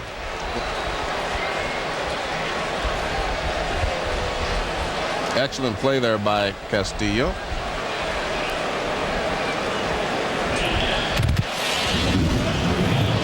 Well, let's take a look and see what Glavine is doing. He's staying in tight the entire game on Derek Lee. He's throwing the ball away from Ramirez. He stayed away. He's moving the ball away from those right-handers and even a couple of curveballs to Marquis. So he's using everything tonight. Fastball, curveball, changeup. And the change in the fastball has been what he's used most of his career. And he used to use it right over that outside edge, whether you were lefty or righty. And he has changed. I mean, watching him tonight, he's keeping the hitters off balance more than I've ever seen him before. I mean, he's come inside a lot, and they've got some big right-handed hitters on the Cubs, and he's still come inside on them. Tom Glavine also grew up in a very tight-knit family, and he said that his parents not only were always there for him, but they sacrificed. Sometimes they'd leave right in the middle of a vacation to get him to an American Legion game, for instance, in the middle of summer. Tom Glavine talked to us a little bit about that, and Warren Spahn, the great Hall of Famer, how much his dad loved Spahny. My dad, you know, was a big Boston Braves fan growing up, and obviously Warren Spahn was the guy that he liked. And you know, I always remember as a kid when I was pitching, if I was struggling with something or wasn't sure about something, my dad would go, well, you know, this is what I heard Warren Spahn say, or this is what Warren Spahn says he does. You know, so indirectly he was my pitching coach, I guess, when I was little, and I just didn't realize it. You know, I faced Warren Spahn at the end of his career, John. This is Marquis. Now Reyes streaking across the middle, throws him out. We'll pick that up a little bit.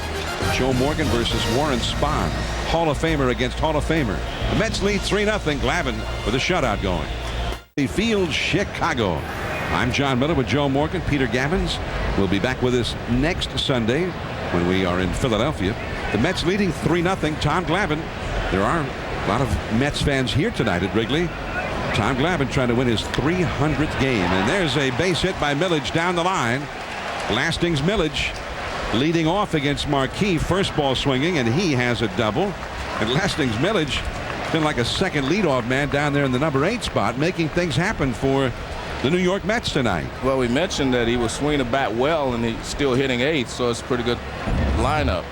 Take a look at the nationwide K-zone. Not a bad pitch. A sinker is in the middle of the plate, but it's down, and he pulls it down the third baseline past Aramis Ramirez, and he has a leadoff double. So Milledge is 2 for 2 plus a walk and a steal. And now here's Glavine in a bunt situation, although he drove in the first run of the night with a single. Drove in Milledge. Pushes it, but foul on the third base side. One of the things that all the Braves players were always able to do, the pitchers, Maddox, Smoltz, Glavine, they were all able to execute. Bunt when they needed to, put the ball in play as a hitter. And we've seen him do that in his first at bat by driving in a run. Now he's called upon the bunt, and let's see if he can get it down. This makes a big difference. One more run tacked on here is a big deal for the Mets. There's the bunt, but this one goes foul. And Glavine is very disgusted as he walks away from the plate. Well, Marquis did a good thing there. If the guy's trying to bunt, throw the ball high. The high pitch is the toughest pitch to bunt and get on the ground. This is Dad Fred looking on. He pitches up. He's reaching out. It's harder to get that ball on the ground than it is a low pitch. It landed in fair ground. It popped off the bat, but then spun foul. 0-2. Now he swings away, and he gets the ball to the right side.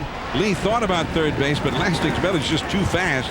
Got an excellent jump, and Lee had to take the out at first, so Glavine figures out a way to get it done. Well, I have to give Milledge the credit there, John, because as you said, the speed of Milledge is the reason that Derek Lee couldn't go to third, because he was in tight. But Milledge is so fast, they had no chance of going there. And see how tight Derek Lee is. I mean, he still would have a shot on most players, but Milledge was off with the crack of the bat, and they had no chance to make the throw over there. But a good job, as you mentioned, by Glavine just to make sure he put the ball in play. So Milledge continues to make things happen. The infield comes in now for Reyes. Up the middle, through the drawn-in infield, base hit. And Milledge is in to score. It is 4-0 Mets. Reyes with his second hit of the night and an RBI.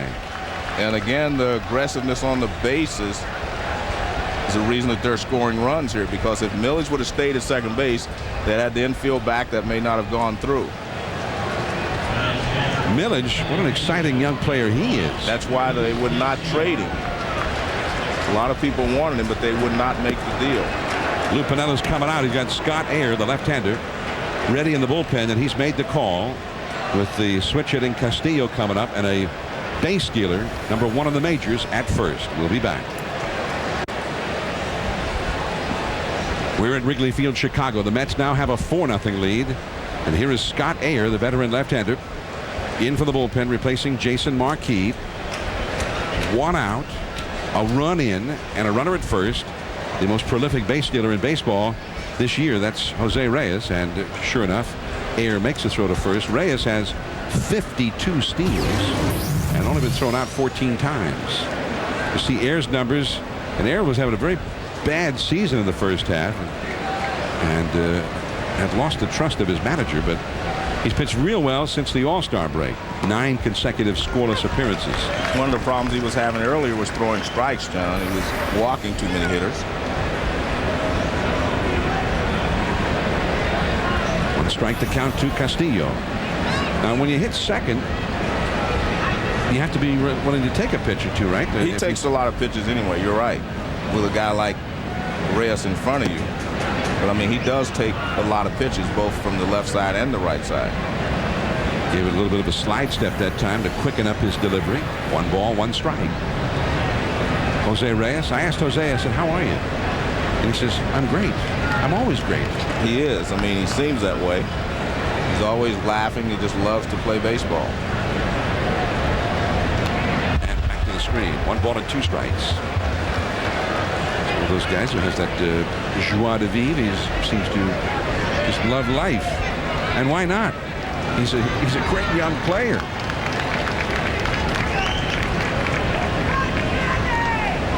A ball and 2 strikes to count. Willie Randolph, who as the manager really helped nurture young players like Reyes and David Wright.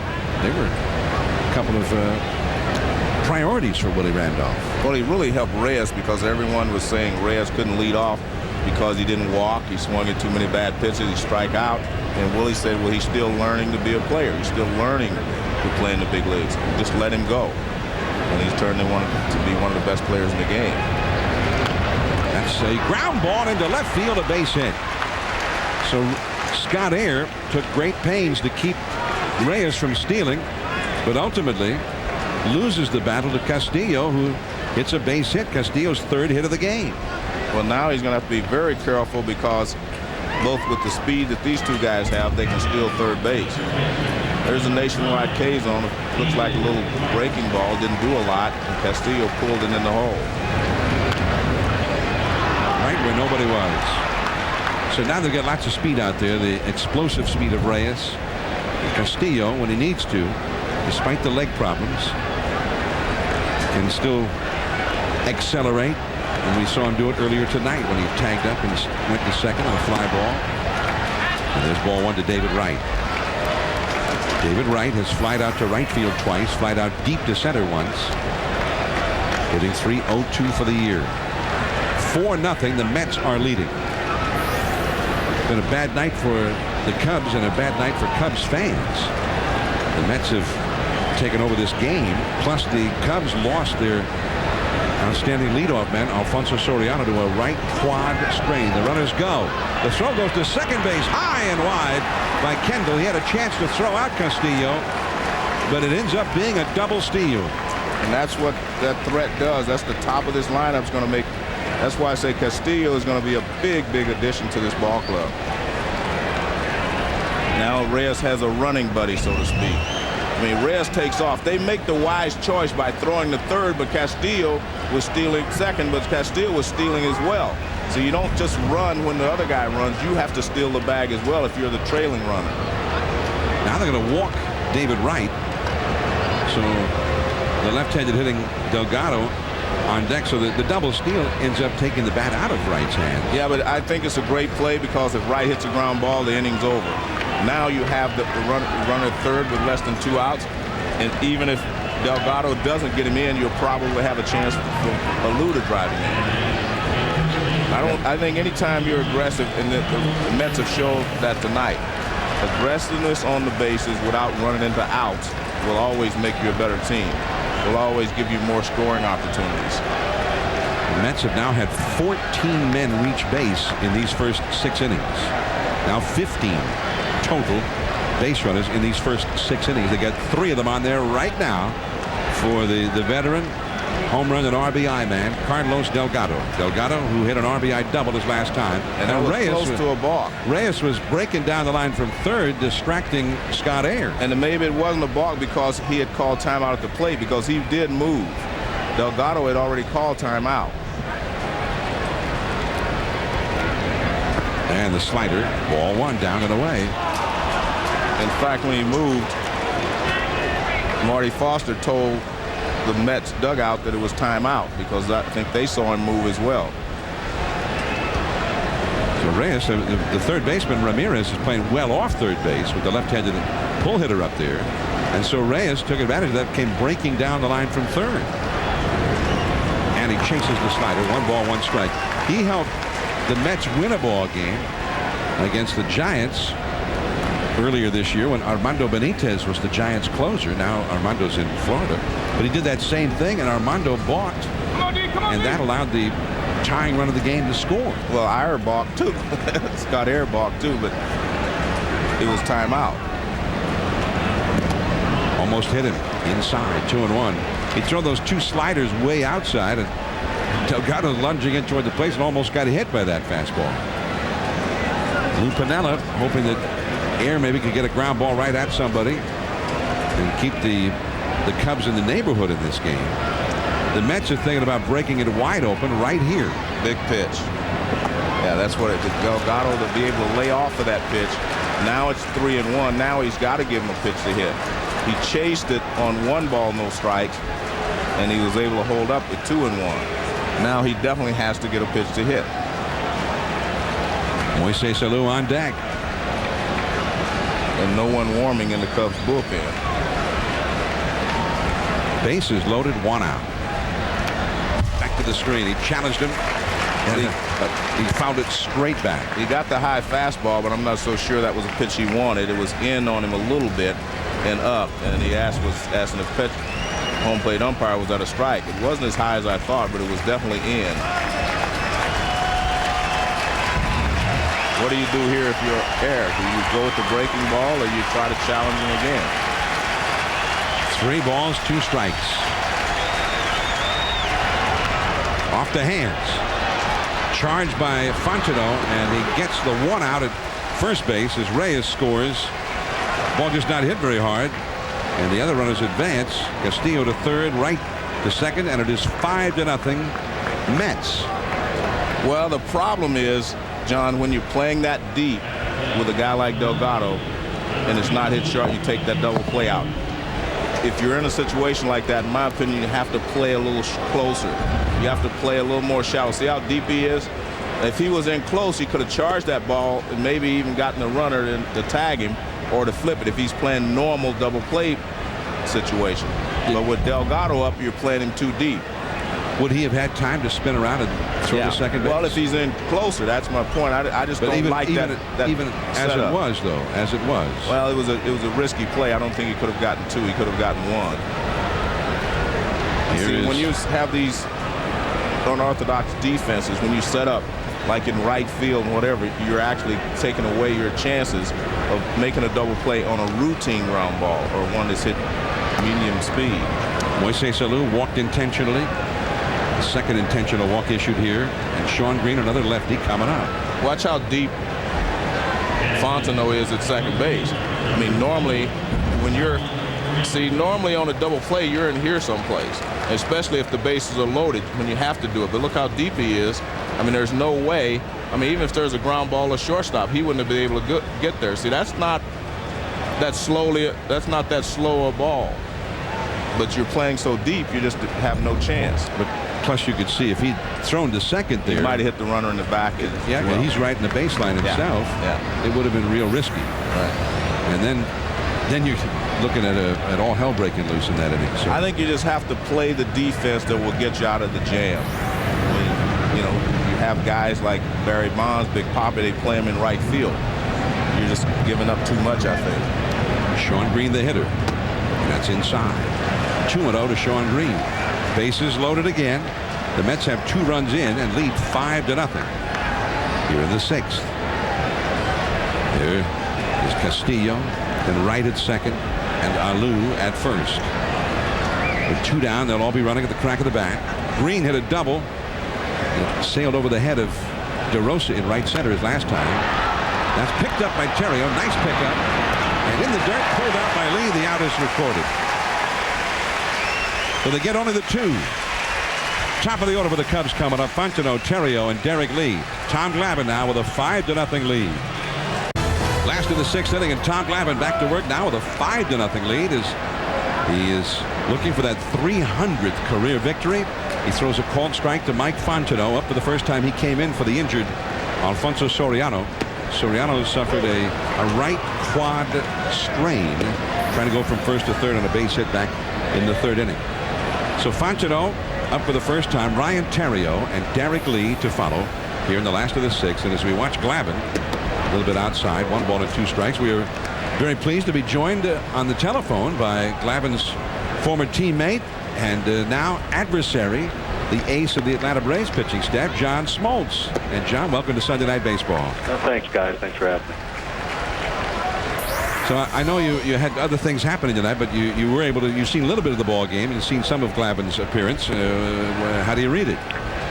Well, I wouldn't expect anything different. The bigger the game, obviously he loves being in this moment. So I've seen this a lot. It was interesting, John. We talked to Willie Randolph. I asked him, had he seen anything different sitting on the bench? You know, the last 2 times he's gone for 300, and he said he hasn't seen anything different. So it kind of goes along the way you view Glavine. He does. He's done a masterful job in the last few years of his pitching career, where you don't know what he's going to do. You know, he'll pitch in. We all know he's got one of the best changeups in the game, but he's disguised everything so much better that he's become that much better of a pitcher in the last 2 years. When you guys were all there together, you, Maddox, Glavine, Avery, even all the young guys, did you think that Maddox and Glavine would ever reach 300 victories? I'll tell you what I liked about their chances. Much like you're seeing tonight, they always gave themselves a chance to win late in the game, and they stayed injury-free. You know, they're not going to douse you with 95 miles an hour, and they just seem to stay within themselves better than anybody else in baseball. And I think Ryan Theriot grounds out, 2 down.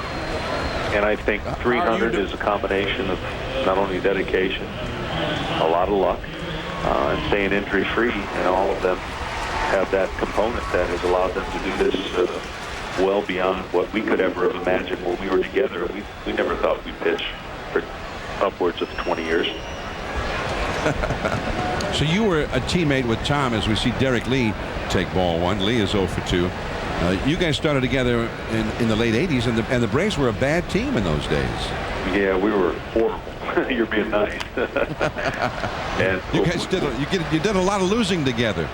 We did, and I'll tell you what, it helped us probably more than anybody else to take our lumps and it not matter. Now, day and age, where if you come up with the Braves or the Mets, you got to win right now. You can't. There's no lump taken, and we learned a lot in those lean years, so that when the team got better, you know, we profited mightily from it. How are you doing? I'm doing much better. I actually threw him aside today for 25 minutes to make up for the last 4 weeks of not being able to throw on the side. So I'm looking forward to going to New York, getting this week underway. Well, you guys had a big showdown series starting Tuesday night, and you're scheduled Wednesday. Correct, and you know, this is what we want to leave spring training for, to get in a position to try and control a little bit of our destiny, and we can get back in it with some good play this week. Now, John, you guys went out, and your general manager, John Schuerholz, was very active at the trading deadline. You got the big slugger, Mark Teixeira. You got some pitching help. It looks like you guys can't be beaten now. I don't know about that, but I hope we prove him right, because he made an incredible move to get us back in this position. That ball stayed fair. The throw to second. He's in there with a double for Derek Lee. The wind is not blowing the way it had been, but what little wind there is might have helped keep that one fair.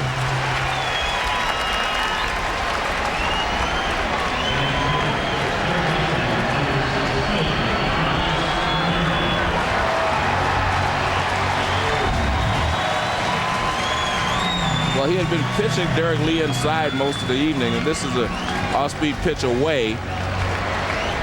And he hits it off the end of the bat, and it just stays fair, as you mentioned, down the right field line. But I tell you, the ball always comes back on that side. That's one of the peculiarities of this ballpark. Well, you played here many times.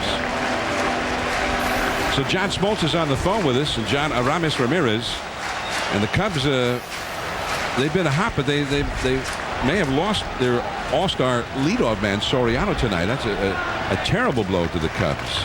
Yeah, that's the big loss. He's a game changer, much like Reyes with the Mets. He can make the lineup so much better. So for the Cubs, they're probably holding their breath that it's not too long because they're in the thick of things and have made an incredible run here in the last month. 2-0 to the slugger, Aramis Ramirez, and it goes to the inside for a called strike.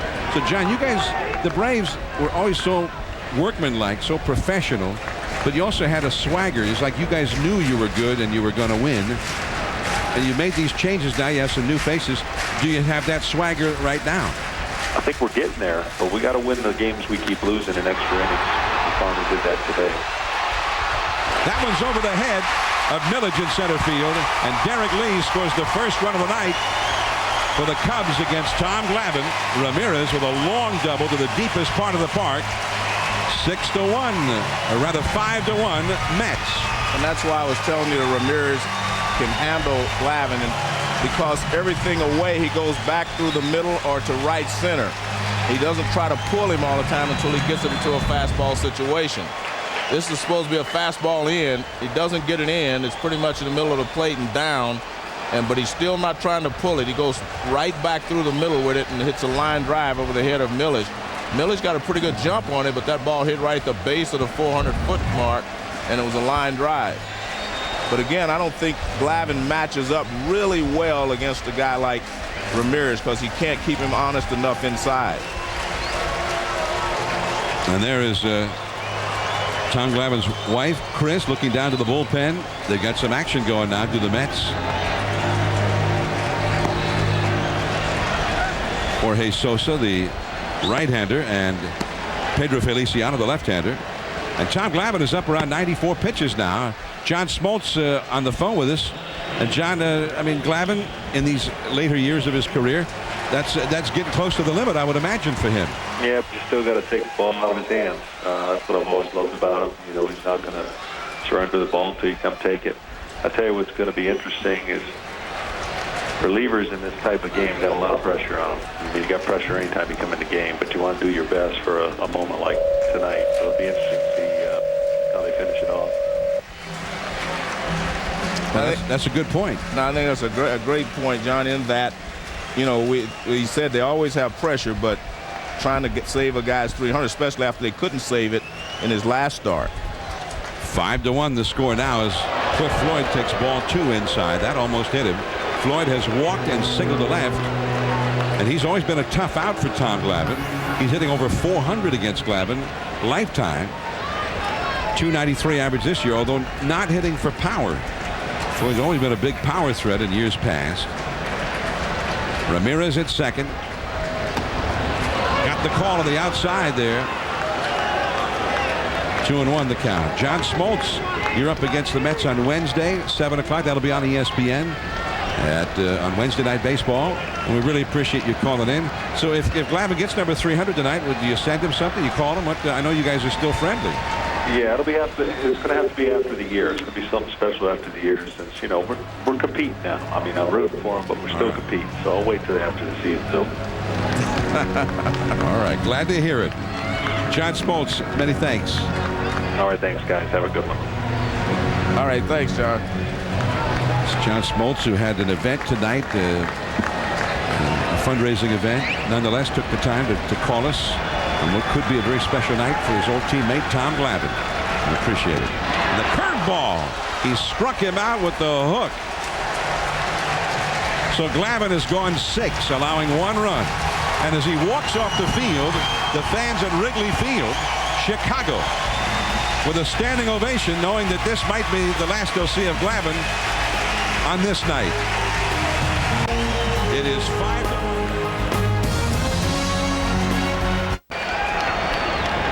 Kerry Wood in the game. His first appearance in over a year. First ball swinging. Loduca grounds out to third. Kerry Wood came in from the bullpen. Let's go back and listen to the reception as the crowd saw him come in.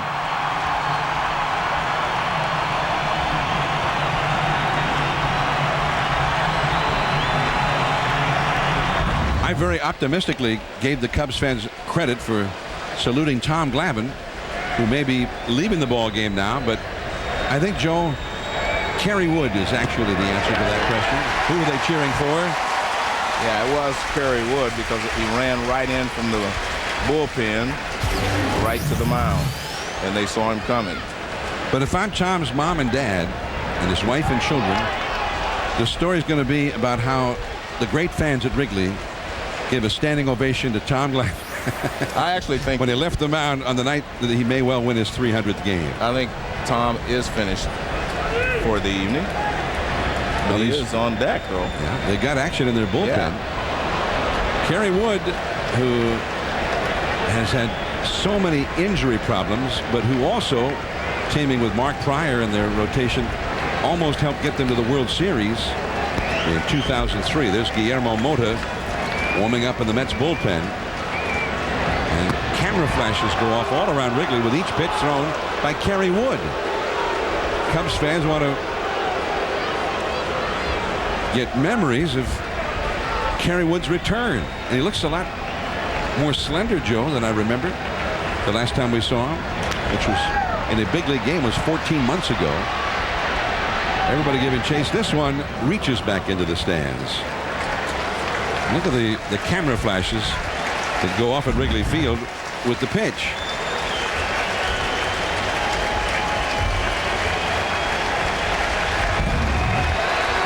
Kerry Wood, who is not going for his 300th win, although the way his career started, I think we thought maybe that he would one day. Now the crowd on its feet as he's got a 3-2 count. And a ground ball base hit for Lastings Milledge. Lastings Milledge is again aboard. He's got 3 straight hits coming after a walk. He's been on base 4 times. And there's Ricky Henderson, the first base coach, giving him the high five. And Tom Glavine will come up now in a sacrifice situation. Well, maybe he's going to go back out there, John, because this is a situation where the way that Milledge has been running, why not just let him steal second or try to steal second and save your out? And then bunt him to third? Yeah, exactly. He's bunting. Already 1 out, and that is the second out. Milledge around second, getting the attention of Fontenot, who was covering. So Glavine gets the bunt down.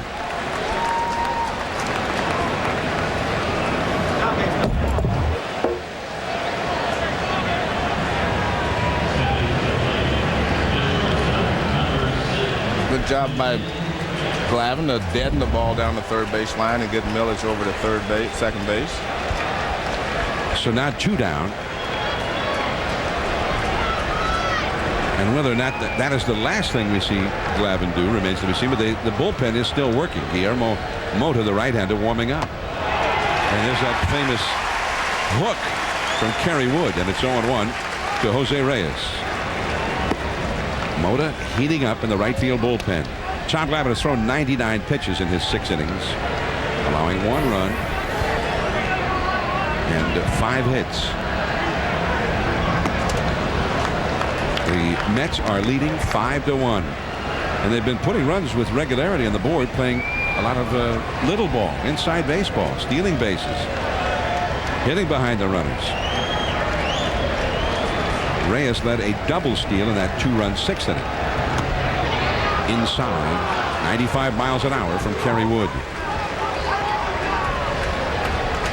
Wood pitched on consecutive days a couple of times on his minor league rehab, because that was a question they needed to have answered if he was going to come into the big leagues in a pennant race and work out of the bullpen. Fastball misses, and it is 3-1. Reyes 2 for 4 in the game, 2 singles and a run scored and a run batted in. Lou Piniella, and Wood could be, if he's healthy, if he can throw strikes, he could be a great weapon in that Cubs bullpen, really solidify the pen.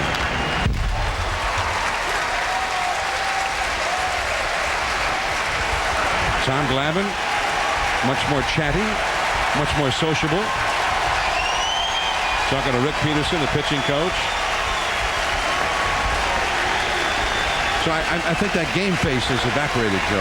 Well, I do too, but it's still unusual to have him stand there just to bunt, but they definitely wanted to move him into scoring position. Sliders struck him out.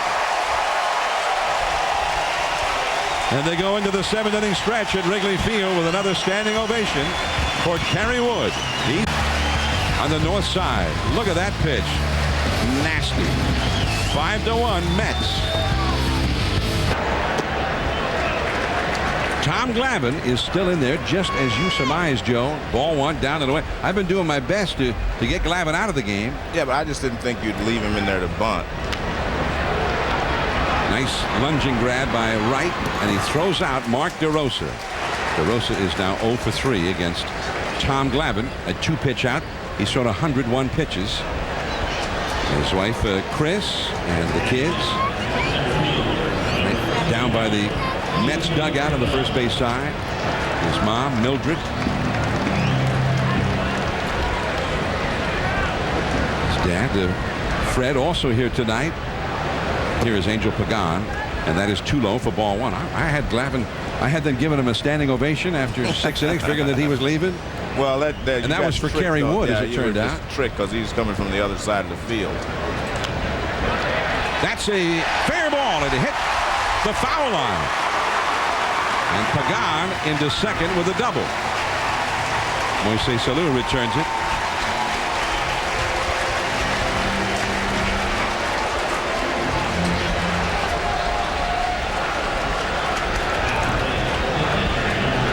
First hit for Pagan. Changeup, he doesn't get it down and away, but it wasn't a bad pitch. Well, here comes Willie Randolph, and that is going to be it for Tom Glavine. 6 1/3 innings. He's allowed 6 hits, and he'll depart with a 5-1 lead. Other Mets infielders congratulate him on a strong night. Guillermo Mota is coming in, and now they are giving Tom Glavine a big ovation at Wrigley Field, knowing that they may have seen him win his 300th game.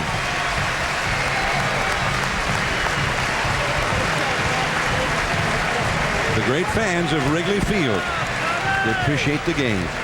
5-1. We'll be back. And now to the Mets bullpen. And the pressure of which John Smoltz spoke earlier when he was chatting with us via telephone. And as you added to that, Joe, there's always pressure in being a reliever, especially trying to hold a lead, but it's magnified considerably when you're trying to hold the lead for a guy's 300th win. They've got a little more breathing room, though, than they did on Tuesday in Milwaukee when the bullpen was handed a 2-1 lead. Mota comes in here in the 7th inning with a 5-1 lead. Pagan at second, Kendall the hitter. And that's a base hit to right field. One hop to green, and Pagan will be held at third as Delgado cuts off the throw. Jock Jones on deck to bat for Kerry Wood. Tom Glavine looking for that 300th win. He took the mound a little bit after 7 o'clock, knocked in the first run of the game with a single, and dazzled the Mets, or the Cubs, most of the night, much to the joy of his family, his wife Kris, their 4 children here. And Tom Glavine got a very warm ovation, although he's a New York Met, from these Cubs fans as he finally did depart the game here in the 7th. So now Guillermo Mota is going to be removed from the game. Jock Jones, a left-hander, has been put in with another lefty right behind him, Fontenot, and Pedro Feliciano is summoned for the Mets bullpen. Still only 1 out with 2 men on. The Mets are leading 5-1. Cubs with a threat. We'll be back with us next week when we're in Philadelphia. The Mets are leading 5-1 here in the last of the 7th. Here's a look at our Lowe's home team advantage. And for Wrigley Field, it's the advantage if this happens to be where your home team plays. There are lots of thrills here and lots of great moments over the years. Here's a sampling. Ernie Banks at his 500th year in 1970. 1985, Pete Rose tied Ty Cobb for #1 on the all-time list of base hits. 1998, Kerry Wood had a 20 strikeout game against Houston. What a game that was. Sammy Sosa, 3 different years, hit his 60th home run right here at home in the friendly confines. And now, perhaps they would have seen Tom Glavine with his 300th. But there's a long way to go. Feliciano, the left-hander, in for the bullpen. With runners at first and third, 1 out. Jock Jones, the hitter, hitting .252, 2 home runs. The infield double play depth. He slings that one in there for a called strike. 5-1 Mets, but a couple of base hits could cut that lead in half. Pagan at third and Kendall at first. And Castillo, the sure-handed Castillo, gets the sure out. But Pagan comes in to score. Charge that run to Tom Glavine. Kendall over to second with 2 down now.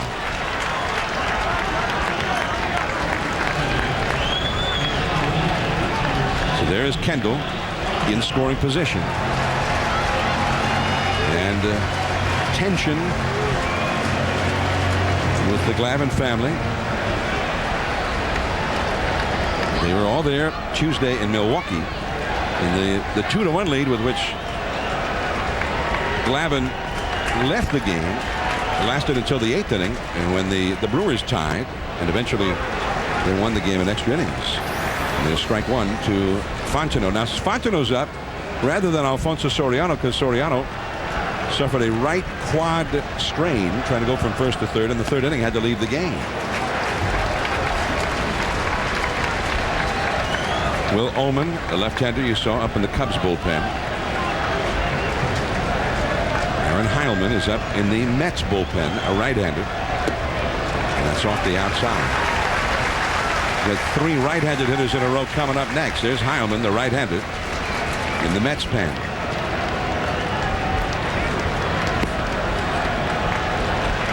Two and 1 the count to Fontenot. 5-2 the Mets lead. That is a fair ball down into the Cubs bullpen. Kendall is in to score. It's a double for Fontenot. And the Cubs are right back in the game.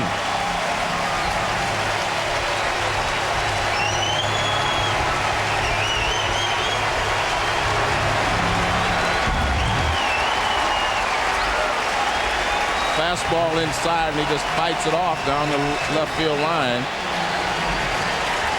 It was a pretty good pitch. He just fought it off, hit him on the hands a little bit.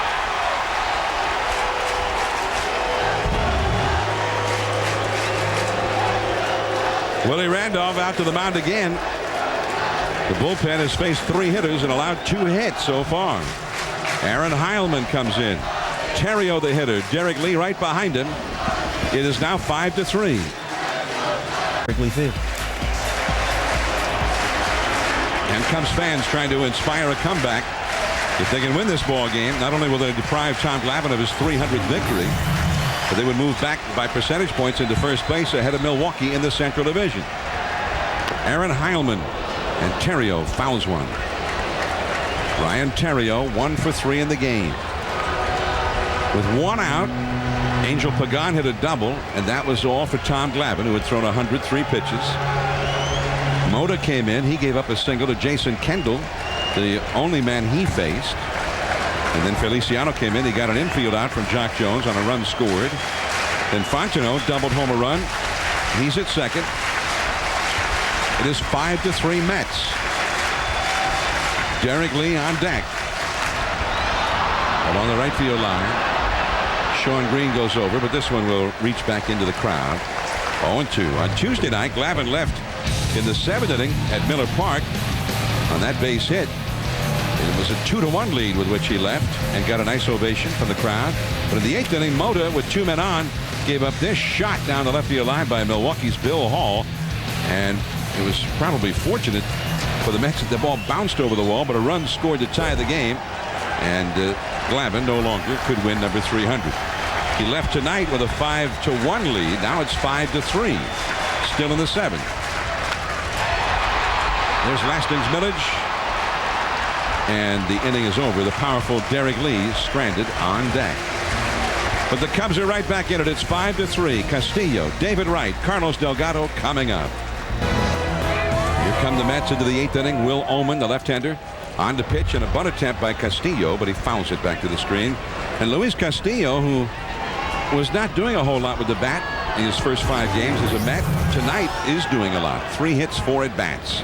You see Oman's numbers for the year. Throws hard, good slider. David Wright, a right-handed hitter on deck, and then Delgado, the lefty, due up third. In the dirt. 1 ball, 1 strike. And Joe, you were talking earlier about one of the differences where years and years ago more pitchers were around long enough to win 300 games because more pitchers used to finish what they started. True. It wasn't left up to the bullpen. No. And that's a ball inside. Well, with the specialization we have now, and it kind of started with Tony La Russa in Oakland, you know, trying to shorten the game. Once you get to the 7th inning, you would pretty much take your starter out. And a lot of guys didn't learn to pitch and win. That's the 4th hit of the game for Luis Castillo.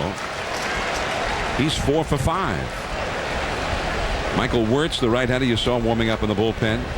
He becomes just like a second leadoff man because Reyes is the leadoff guy, and if Reyes gets on, they just work well together. If Reyes doesn't get on, now he becomes the leadoff man. And he still has the same type of speed. He's not running as well right now, but before the season's over, I'm sure you'll see him stealing bases as well as Reyes does. Here's David Wright. Lastings Milledge, whom we saw a moment ago in the dugout, also having a big night. He's had 3 hits plus a walk, so both he and Castillo have been on base 4 times. David Wright 0 for 3 with a walk. He was walked intentionally in the 6th inning, and he takes ball 1. Of course, Ricky Henderson, one of the greatest leadoff men, maybe the top leadoff man in history, now the Mets' first base coach. And Ricky's been a guy they've kind of put Jose Reyes under Ricky's wing the last couple of years. And Ricky has not only given Reyes some of his expertise on base stealing, reading pitchers, that sort of thing, but also about being a more patient hitter.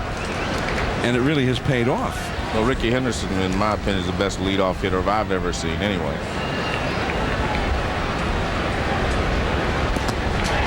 The big cut by Wright. Ricky Henderson would walk. He could hit with power. He was a good hitter with that for average. He could steal bases. I mean, he could do everything that you would ask for a leadoff hitter. And he's should be a first ballot Hall of Fame. You go back and you look at some of his numbers. Yeah, they're just unbelievable. And you think it's a joke that somebody's just kidding you. 2-1 the count. That's a base hit to right field for Wright. Over to second base goes Castillo. David Wright joins the hit parade. The Mets have 13 hits in this game, and the fans are not happy with Will Oman.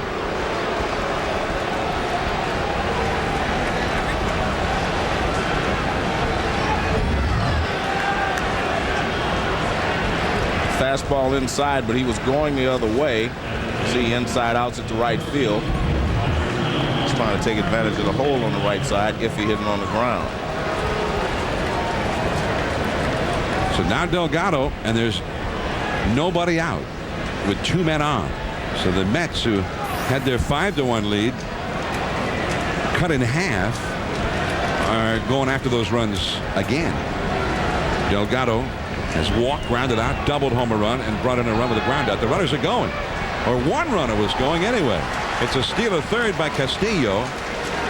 David Wright, the trailing runner, took a step and then thought better of it. Well, what you have to do is always watch the guy at second base and try to take off when he takes off. But Wright did the proper thing there by not going because he didn't have as good a jump as Castillo did. That's the 4th stolen base by the Mets in this game. 2 of them by Castillo. He was the trailing runner on a double steal, although he's the runner that Kendall tried to throw out the last time. So the hole still open on the right side with Lee holding on the bag against Wright. 1-2. Foul tip. Moises Alou on deck. The reason the catcher throws to second base in that situation if the runner goes is because he can see the runner at second take off, and he could see that he had no chance of throwing Castillo out at third, so he came up wanting to throw right out at second. You can always see how good a jump the guy has from second if you're the catcher. Into right center field, into the gap. That ball is off the ivy. Castillo scores. Wright will be held at third. A booming double by Carlos Delgado.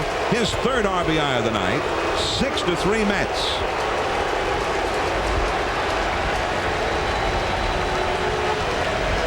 Three straight hits allowed by Will Ullman since he started this inning.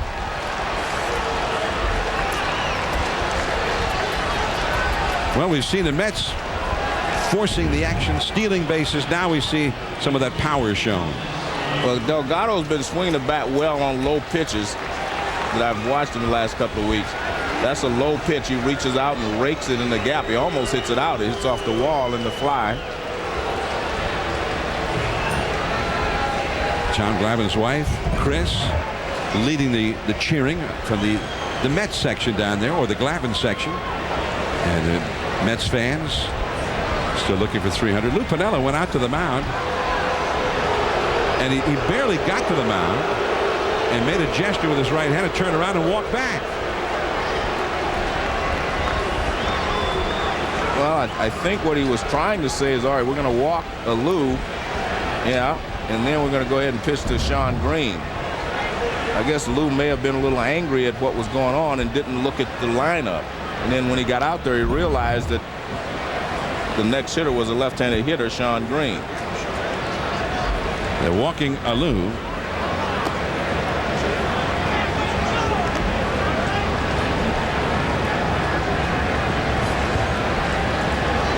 Two and 0 the count. It was a rather dismissive type gesture by Lou, who did not even go up on the hill with the pitcher. Got to the mound, made a gesture as if say walk him, and turned around and went back. Well, something else was going on because he didn't have to go out there to tell him to walk him. I mean, it looked like he was very unhappy. Yeah, he was. He was looking to the bullpen.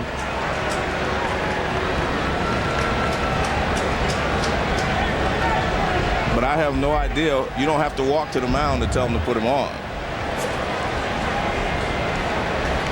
He had to change his mind on his way out there. Michael Wirtz, the right-hander, warming up. Here's Shawn Green. The infield comes in. Nobody out. And Shawn helps him out a little bit. Swinging with a high fastball. Out of the zone. Green apparently doesn't see the ball well. Out of Ullman's hand. He's 0 for 5 against him. Struck out 3 of those 5 times. Shawn hit a double in the 5th inning to knock in a run. And it's 1 for 4. Bases loaded, nobody out. And the slider on the outside.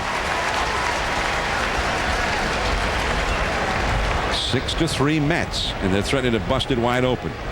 Wright at third. Delgado, who doubled home the run, at second, and then Alou, who was walked intentionally. 0-2 to Shawn Green. Back to the slider. Green took it. 1 ball, 2 strikes. The crowd very quiet.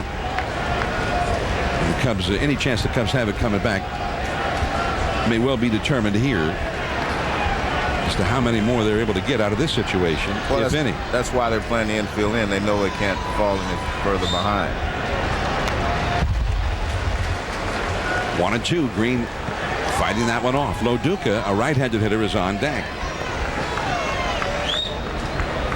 The Mets have had 14 hits in this game and have received 6 walks.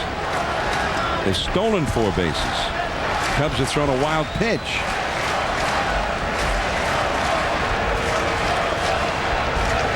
He struck him out.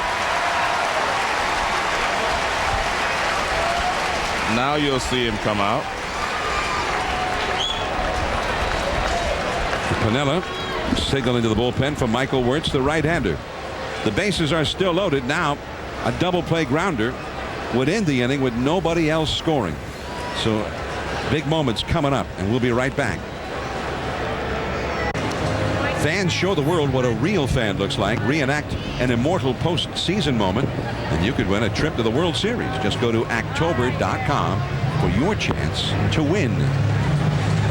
John Miller, Joe Morgan with you. Peter Gammons will return next Sunday when we're in Philadelphia for the Braves and the Phillies, 8 o'clock Eastern Time from Citizens Bank Park. And here's Michael Wirtz. Been a busy man. This is his 52nd appearance of the year. And Wirtz trying to hold the line here. Now Loduca is a double play candidate, and he's hit 4 ground ball outs tonight. He's not a fast runner. He's also nursing a bad right hamstring. Too high. So if he can get the double play, it will stay 6-3. Loduca has other ideas. Well, Loduca's a smart player. He's going to try to make sure he gets the ball in the air because he is injured. 1 ball and no strikes. Bases are loaded, as you saw. Base hit. David Wright will score. Delgado had to hold to make sure that was not caught by Ramirez. And Paul Loduca, that ball might have hit the dirt if he hadn't hit it first. Well, like I said, he wanted to make sure he did not hit a ground ball. So he's going to get underneath it, which he did. Although he hits a line drive, but still. So he gets underneath it and hits a line drive, base hit to left field. Actually a pretty good pitch. Ball was down, but he was determined to get the ball in the air, and that's what you have to do if you're injured. You make sure you do not hit it on the ground. And more cheering there from the Glavine family rooting section. Kris Glavine, Tom Glavine's wife, here with their children. And about 30 people altogether. Family, friends, neighbors that Tom has brought to town as he tries to win his 300th game. Lastings Milledge pops this one up. Derek Lee, the infield fly rule is in effect. He makes the catch anyway. Milledge was immediately out as soon as they called the infield fly. And the runners have to hold. So 7-3 the score. And now Marlon Anderson is going to come up. The Mets lead 7-3. Marlon Anderson, recently brought back to the Mets, who's been an excellent pinch hitter for them. In the bullpen, Jorge Sosa is warming up. So Willie Randolph, he has Aaron Heilman, one of his top lead inning relievers, but Joe is saying, he's saying right here, let's go for the jugular. Well, I also think I'm a little surprised because I thought he would get Wagner up as well. But he's hoping that they can get a big enough lead that he won't even have to warm him up. Strike 1 to Marlon Anderson. He's going to do everything he can to make sure that Tom Glavine gets his 300th victory tonight. There's Billy Wagner down in the pen. Billy Wagner has saved 12 Tom Glavine victories as Sosa gets ready in the pen. Bases loaded. Delgado, Alou, Loduca, the 3 runners from third back to first. 2 down. Angel Pagan in center, and that's the inning. But they get those 2 runs back. They lead again by 4. 7-3 Mets. Lee, Ramirez, and Floyd, the power coming up for the Cubs. Copyrighted telecast is presented by authority of the Office of the Commissioner of Baseball and may not be reproduced or retransmitted in any form. And the accounts and descriptions of this game may not be disseminated without express written consent.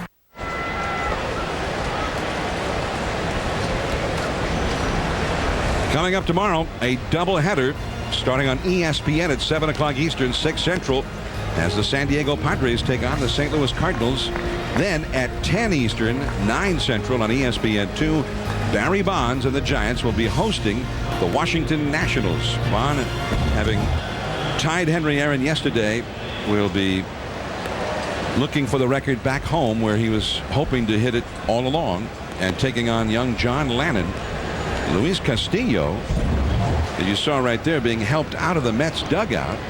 Castillo, who led off that 8th inning with a single and eventually stole third base. And Ruben Gotay goes in to play second base. And it didn't look good. Castillo looked to be hurting big time. So There is Ruben Gotay. Now at second base, replacing Castillo. So more worries for the man at the top, Willie Randolph. Lost his other second baseman, Jose Valentin, and now he, after Omar Minaya traded for another one, now he's hurting. And Minaya on the phone, I suppose, called in the clubhouse to find out what's going on. Or trying to find another one someplace.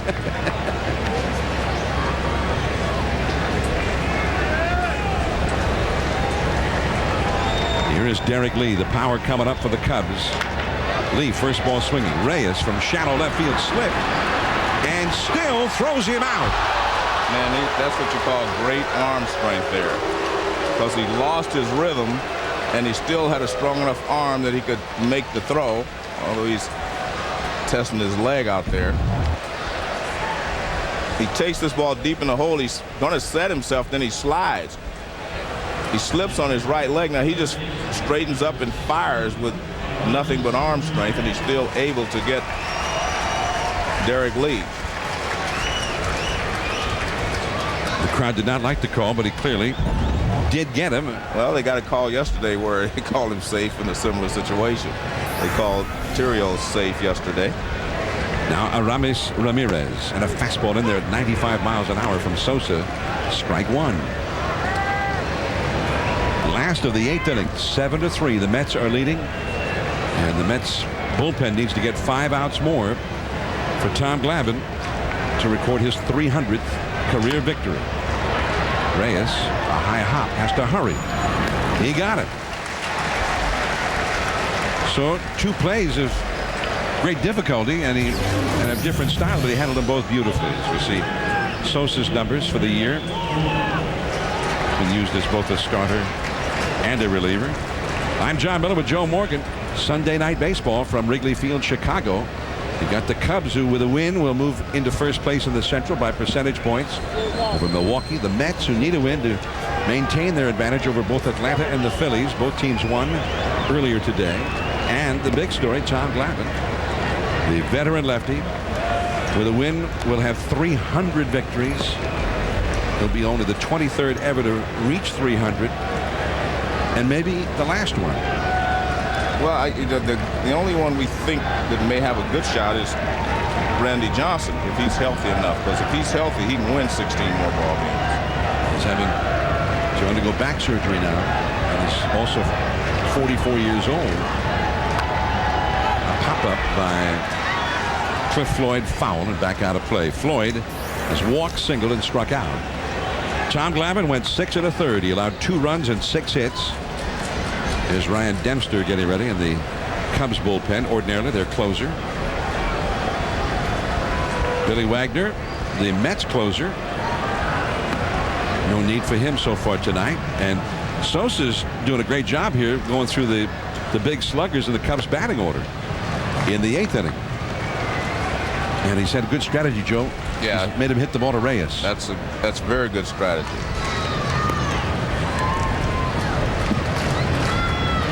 2 down, nobody on. Mark DeRosa would be next. Tom Glavine, in this game where he might secure his 300th win, got an RBI single. The last time a pitcher actually got a hit of any kind in his 300th win, and we don't know if Glavine's going to get it yet, but just in case he does, was Steve Carlton back in 1983. And that was also the last time a pitcher knocked in a run in the game that saw him win number 300. Sosa has walked Floyd. Tom Glavine back in the 2nd inning after Milledge walked and stole second. He hit one right through the middle and brought him in. That was the first run of the game. Glavine had the curveball working, and got a lot of cheers from right near the Mets dugout from the Glavine family rooting section. Tom Glavine got a nice ovation from the fans here when he departed with 1 out in the 7th inning. The last pitcher to win his 300th game was Greg Maddux, a former Cub. He did it for the Cubs 3 years ago in San Francisco against the Giants. And a year before, Roger Clemens did it. But both Maddox and Clemens had chances to win their 300th right here at Wrigley Field, and were not able to do it. Glavine's numbers for the night: 300 wins. Runner at first, and DeRosa fouls. When you were mentioning complete games, Joe, and how in the old days guys didn't have to be so much dependent on their bullpen to get a win. Cy Young, who's had more wins than anybody, as Billy Wagner gets up in the bullpen now. Cy Young had 749 complete games in his career. Even Warren Spahn had 382 complete games, including a 16-inning complete game in San Francisco against Juan Marichal, where Willie Mays hit a home run for the only run of the game in the bottom of the 16th. So now the plate umpire, Marty Foster, is getting a visit from the Cubs trainer. Been a tough night for the players, for the umpires, with this stifling heat and humidity. Cy Young, 749 complete games out of 815 games started, so he always finished. Sometimes he'd start and finish 2 games in the same day. Warren Spahn, 382 complete games. Nolan Ryan, 222. Now then, a big drop. 118 for Clemens, 109 for Maddox, 57 for Glavine. So that sort of traces the history of the bullpen versus starters. Complete games are sort of a dinosaur from another age now. Well, I think Bob Gibson in one season had 34 complete games. So you're right. Now, if you get a guy that has 5 complete games, it'll lead the league. Well, Juan Marichal, Jim Palmer, was very ordinary for them to have 28 to 30 complete games in a season. Sandy Koufax, Don Drysdale. It's a day off for the bullpen for those when those guys pitched. The 300th win as a complete game. Gaylord Perry did it in 1982. Steve Carlton in 83.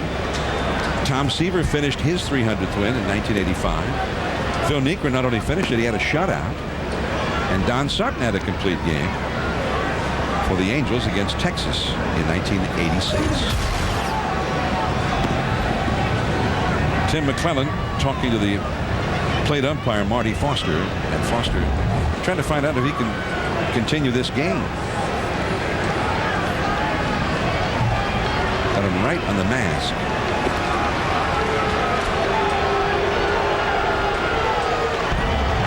That you can suffer a concussion, and a lot of bad things can happen. And Marty Foster is not doing well. And it looks like he may leave the game. Tim McClellan is the crew chief. He's alongside Foster. And he is wearing a microphone. So let's listen in to what's going on with the umpires. Oh, dude, I'm good. Marty, I'm not going to put you out here. Marty, I'm not going to put you out here. All right, let's go. Let's go. I can finish this up. Let's go. Timmy, I'm serious. Marty. I can do it. I can do it. It's not, I just needed a second. My left eye was a little, now it's better. I'm back in. I'm back Tim, focused in. I would not let him stand. I'm going on his, Marty, I'm going on his recommendation, all right? Timmy, I'm not going to put you out, Marty. I can see that. I can see that. So just like a ball player who wants to stay in, Marty Foster, a gamer, arguing to stay in this one. I thought it ticked off of LaDuca's glove, but I don't think so. It just went straight to his mask. And it took him a second before it really took effect, because he took out a ball and gave it to LaDuca. And LaDuca's looking in his eyes. He can see something is wrong. So the umpires have left the field because Tim McClellan has to go in now and put on the umpire's equipment. So suddenly the game has ground to a halt. And McClellan's got to put in the shin guards and the inside chest protector. It's going to take a few minutes for him to be able to do that. So and there's nothing else really to be done. But Joe, I think they have come to an understanding now of the concussions and the problems that can happen with the concussion, and evidence that maybe a concussion has been suffered. Mike Matheny, the veteran catcher with the Giants and formerly with the Cardinals, his career ended with some concussions, and he said he realized after the fact that he probably many times had suffered concussions and just said, well, I can play with this. And so hopefully this means something good, that Marty Foster's gotten further tests and passed them. Well, he was saying that he just lost a little focus there in his left eye for a moment. And make no mistake about that, mask there is there to help you, but it doesn't absorb all the shock. It's like a helmet. When a guy gets hit with it, it absorbs some of the shock, but not all of it. And what he wants to do is, McClellan wants him to get behind LaDuca, take a couple of pitches, and make a couple of calls. Like we see a pitcher throw some extra pitches to make sure he's okay. So Jorge Sosa back out there. And this is all under the watchful eye of Tim McClellan, the veteran umpire, the crew chief. Well, he looks like he's got a new mask on too, John. I'm not sure, but that looks like a new one. All right, Marty Foster gives the thumbs up. This was the foul ball. And that got him hard. Definitely. And he had... Yeah, this might be the same mask. It just looked a little different from that angle. 2 balls and 1 strike to count. Sports Center right after the game. Stay tuned for that. There's a runner at first base, Cliff Floyd, with 2 down. Mark DeRosa is the hitter. And the Mets lead the Cubs 7-3. And the slider way outside. 3-1. Angel Pagan is out on deck.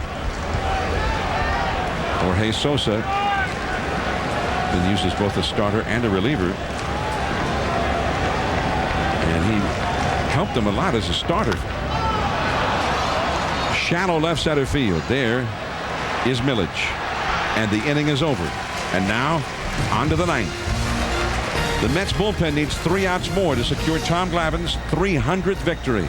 7-3 Mets. Fred Glavine, a great Braves fan when they were the Boston Braves. Growing up and living in the Boston area, raising a family. And he especially loved Warren Spahn, the great left-hander of the Braves. And he and his wife Mildred here watching their son Tom Glavine, along with Tom's wife Kris. There she is in the middle. Their children, which include Amber, Jonathan, Peyton, and Mason, and also many others that Tom has invited to come here to be part of it. And they need 3 outs more from that bullpen for Tom Glavine to have achieved really the Everest of a major league pitcher, 300 wins. Now, between innings, the umpires once again were gathered along with the Cubs trainer. And apparently he is okay and back behind the plate again.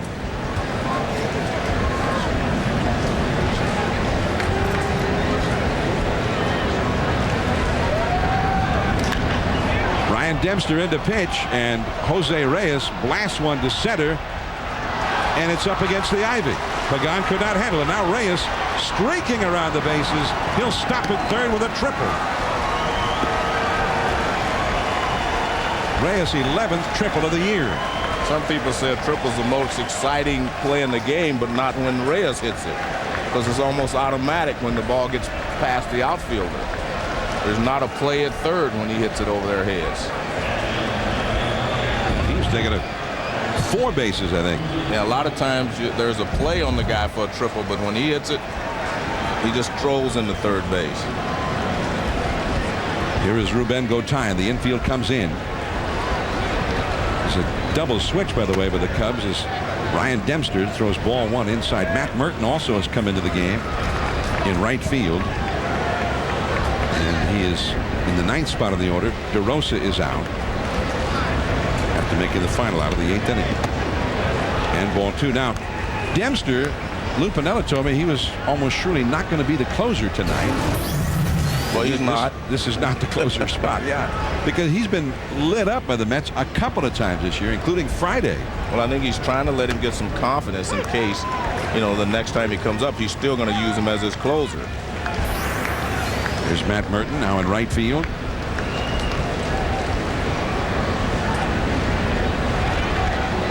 Billy Wagner is up in the Mets bullpen, so one way or the other, it looks like we'll see him in the last of the ninth. That's right back to Dempster, and he throws out Gochild. Kind of a low throw, but the soft hands of Derek Lee saved that one. One away. There's Billy Wagner in the bullpen. Luis Castillo, by the way, remember we saw him lead the game, and we're told that he was suffering from heat exhaustion. Well, I can understand that, because it was very humid on the field tonight. Here's David Wright, runner at third. The infield stays in. Wright trying to drive in his colleague, Jose Reyes. Reyes has had 3 hits tonight and a steal. The slider misses very high for ball 1.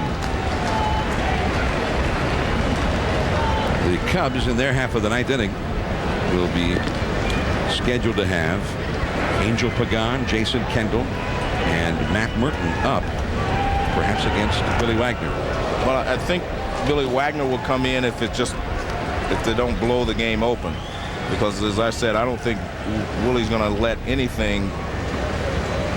He's going to pull out all stops to make sure that Glavine gets his 300th win tonight. Willie Randolph reminds me a lot of Sparky Anderson in that he's a people person. You know, he manages people, not necessarily just the game. And he knows how important it is for the Mets to get Tom Glavine his 300th victory tonight, since he's had the lead. He does not want to see a recurrence of what happened last week, so he's going to bring Wagner in, even though it's not a safe situation, but he wants to get this over with. And that's ball 4. The Mets have a big showdown series with Atlanta, but that does not start until Tuesday. Right. So they've got the day off tomorrow. The Mets with 2 men on now after the walk to right. Delgado, who's driven in 3 runs, coming up. And the Mets have now put 23 men on base in this game. They lead 7-3. They've had 16 hits and have received 7 walks. A lot of RBI opportunities for a guy like Delgado. Got more here. And he's going to get more with Castillo as long as he's healthy, because that top of the lineup now is going to be just awesome. The speed of Reyes, Castillo, Wright, all hitting in front of Delgado. Delgado with a 1-strike count. He's had 2 doubles and a walk. He's 2 for 4. 3 batted in. Facing Dempster. Hit hard. Caught by Merton. Here comes Reyes. The throw goes back to first base, but Wright is safely back. Reyes scores, and it's the 4th RBI of the night for Carlos Delgado. 4 RBIs without hitting a home run. Well, that was an excellent play by Mertens in right field. He had no chance of getting Reyes, so he tried to double right off first base. Now Moises Alou. And Cubs fans who remember him fondly, he had some excellent years for the Cubs. Some of them still, when he comes to bat here at Wrigley, shout out Alou. Moises been having a lot of injury problems with the Giants the last 2 years, now with the Mets this year. But as you say, Joe, there are not many guys with a quicker bat than Moises Alou even now. That's a foul ball. I remember years ago, Dusty Baker said the 2 best fastball hitters going was Moises Alou and Gary Sheffield. And you couldn't get a pitcher to argue with him about that. Moises had a season here in Chicago. He had 39 home runs for the Cubs. They still had Sammy Sosa. They had Derek Lee, Ramirez. And that's it. Alou down on strikes. So they get the 1 run against Dempster. 3 outs away from Tom Glavine's 300th victory. And here comes Billy Wagner to try and wrap it up.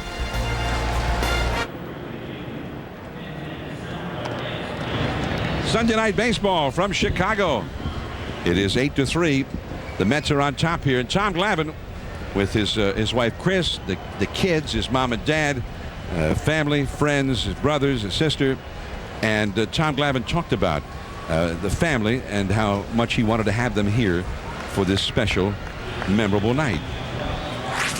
My parents obviously were a huge help for me as a kid playing ball, and they've been tremendously instrumental for me all throughout my career with encouragement and things like that. And you know, it's something that it's a great opportunity for me to be able to be at this point in my career, have the career that I've had, represent my family the way that I have, you know, and make them proud of me.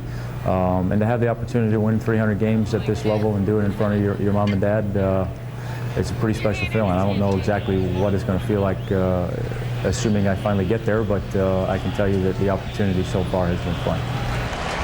Tom Glavine still hanging out of the dugout as that 300th win now is in the strong left arm of Billy Wagner. And Angel Pagan, then Jason Kendall, Matt Merton are the three hitters due up here for the Cubs, and Glavine wants to see it firsthand. Tom Glavine, who was a second-round draft choice for the Braves in 1984, he was the 47th player chosen in that draft. That's in there for a strike. In that same draft, the 31st player chosen was Greg Maddux by the Cubs. Pretty good draft right there. Into right field. Sean Green, one away. Right after the game, we'll attempt to chat with Tom Glavine. Greg Maddux 3 years ago won his 300th in San Francisco. 4 years ago, Roger Clemens became a 300 game winner. And Tom Glavine now 2 outs away. It's Billy Wagner, who said he very much wanted to be part of it. He could hardly be different from Tom Glavine, though, Joe, in the way he goes about his business. Billy Wagner, who is a guy famous for bringing the heat, used to throw upwards of 100 miles an hour. That one 97, a little bit high. 1 ball, 1 strike. Tom Glavine with his 300th win would tie Early Wynn and Lefty Grove for victories. Mickey Welch from the 19th century. Old Hoss Radbourne for the 19th century in front of him. Tom Seaver at 311. Gaylord Perry 314. And remarkably, Tom Glavine, whose dad set the bar rather high early on when he kept talking about Warren Spahn. Glavine would join Spahn in that very small club. That ball is hit hard and over the head of Sean Green. Jason Kendall with his second hit, a double.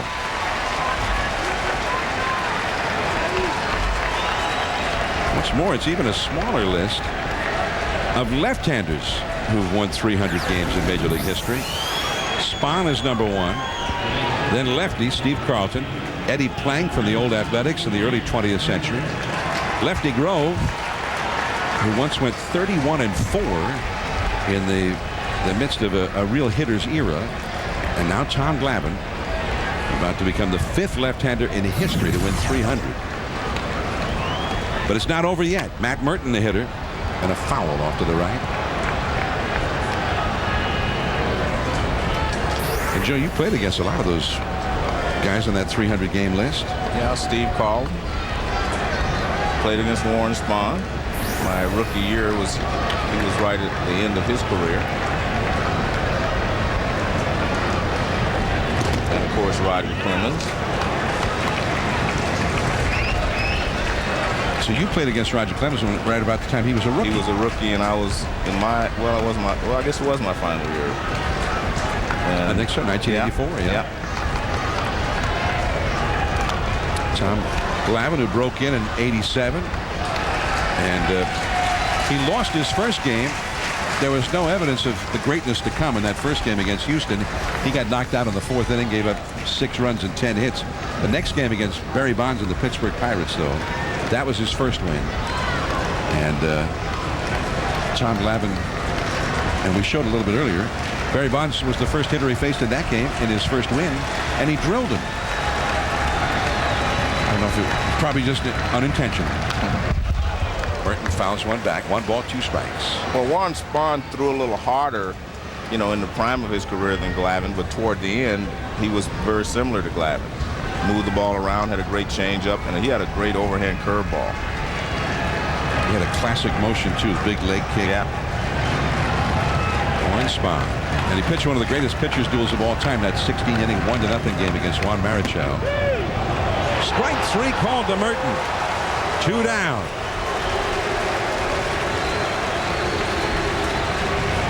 We're going to jump the gun here just a bit and tell you that our Chevrolet player of the game is Tom Glavine, who is 1 out away from his 300th win. And Chevrolet will make a $1,000 contribution to Major League Baseball's youth outreach program, reviving baseball in the inner cities. He went 6 1/3, 2 runs, 6 hits allowed, left with a 5-1 lead and a runner on. This is Mike Fontenot. It's 0-1. Fontenot entered the game in the 4th inning after Alfonso Soriano had to leave after straining his right quad muscle, leaving a dark cloud over the proceedings for the Cubs and their pennant race hopes. 0-2.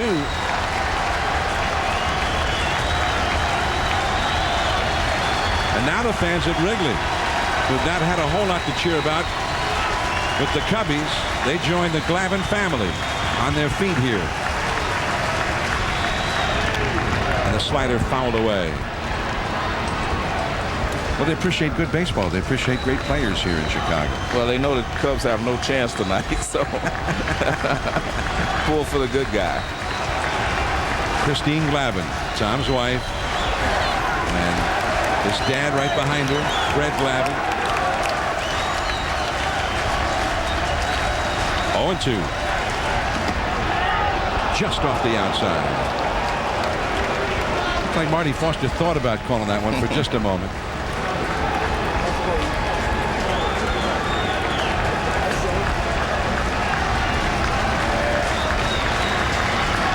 One and 2. Fastball at 97 off the outside. 2-2.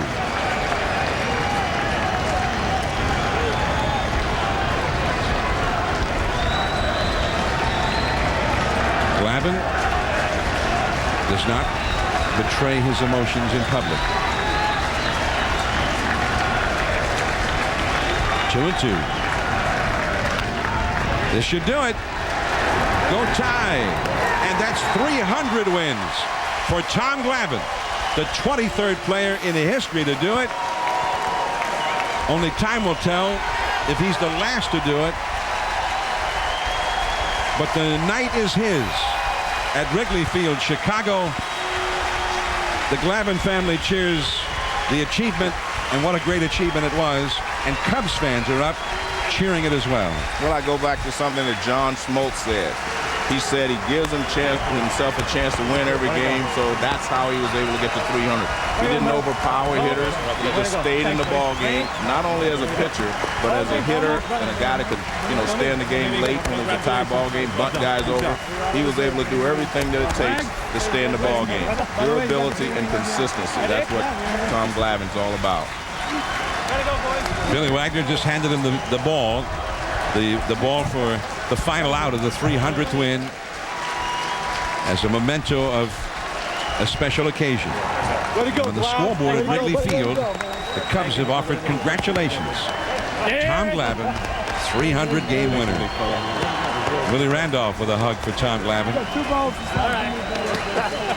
Coach, thanks, buddy. Thanks for your help. And his family out now also to share in the moment. Rick Peterson, who was so instrumental in helping Glavine's career to reach this point. Well, he helped Glavine to change the way he pitched. I mean, he changed from being a guy that just stayed outside consistently to using both sides of the plate. And he had rarely done that early in his career before Rick Peterson convinced him that he needed to do that. And his wife, Kris, his mom, Mildred,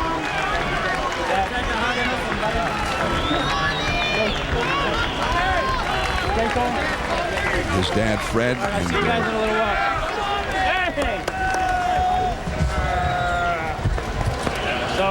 Glavine children. All right, I'll see you guys in a little while. And here in Chicago. They offer thanks, Tom.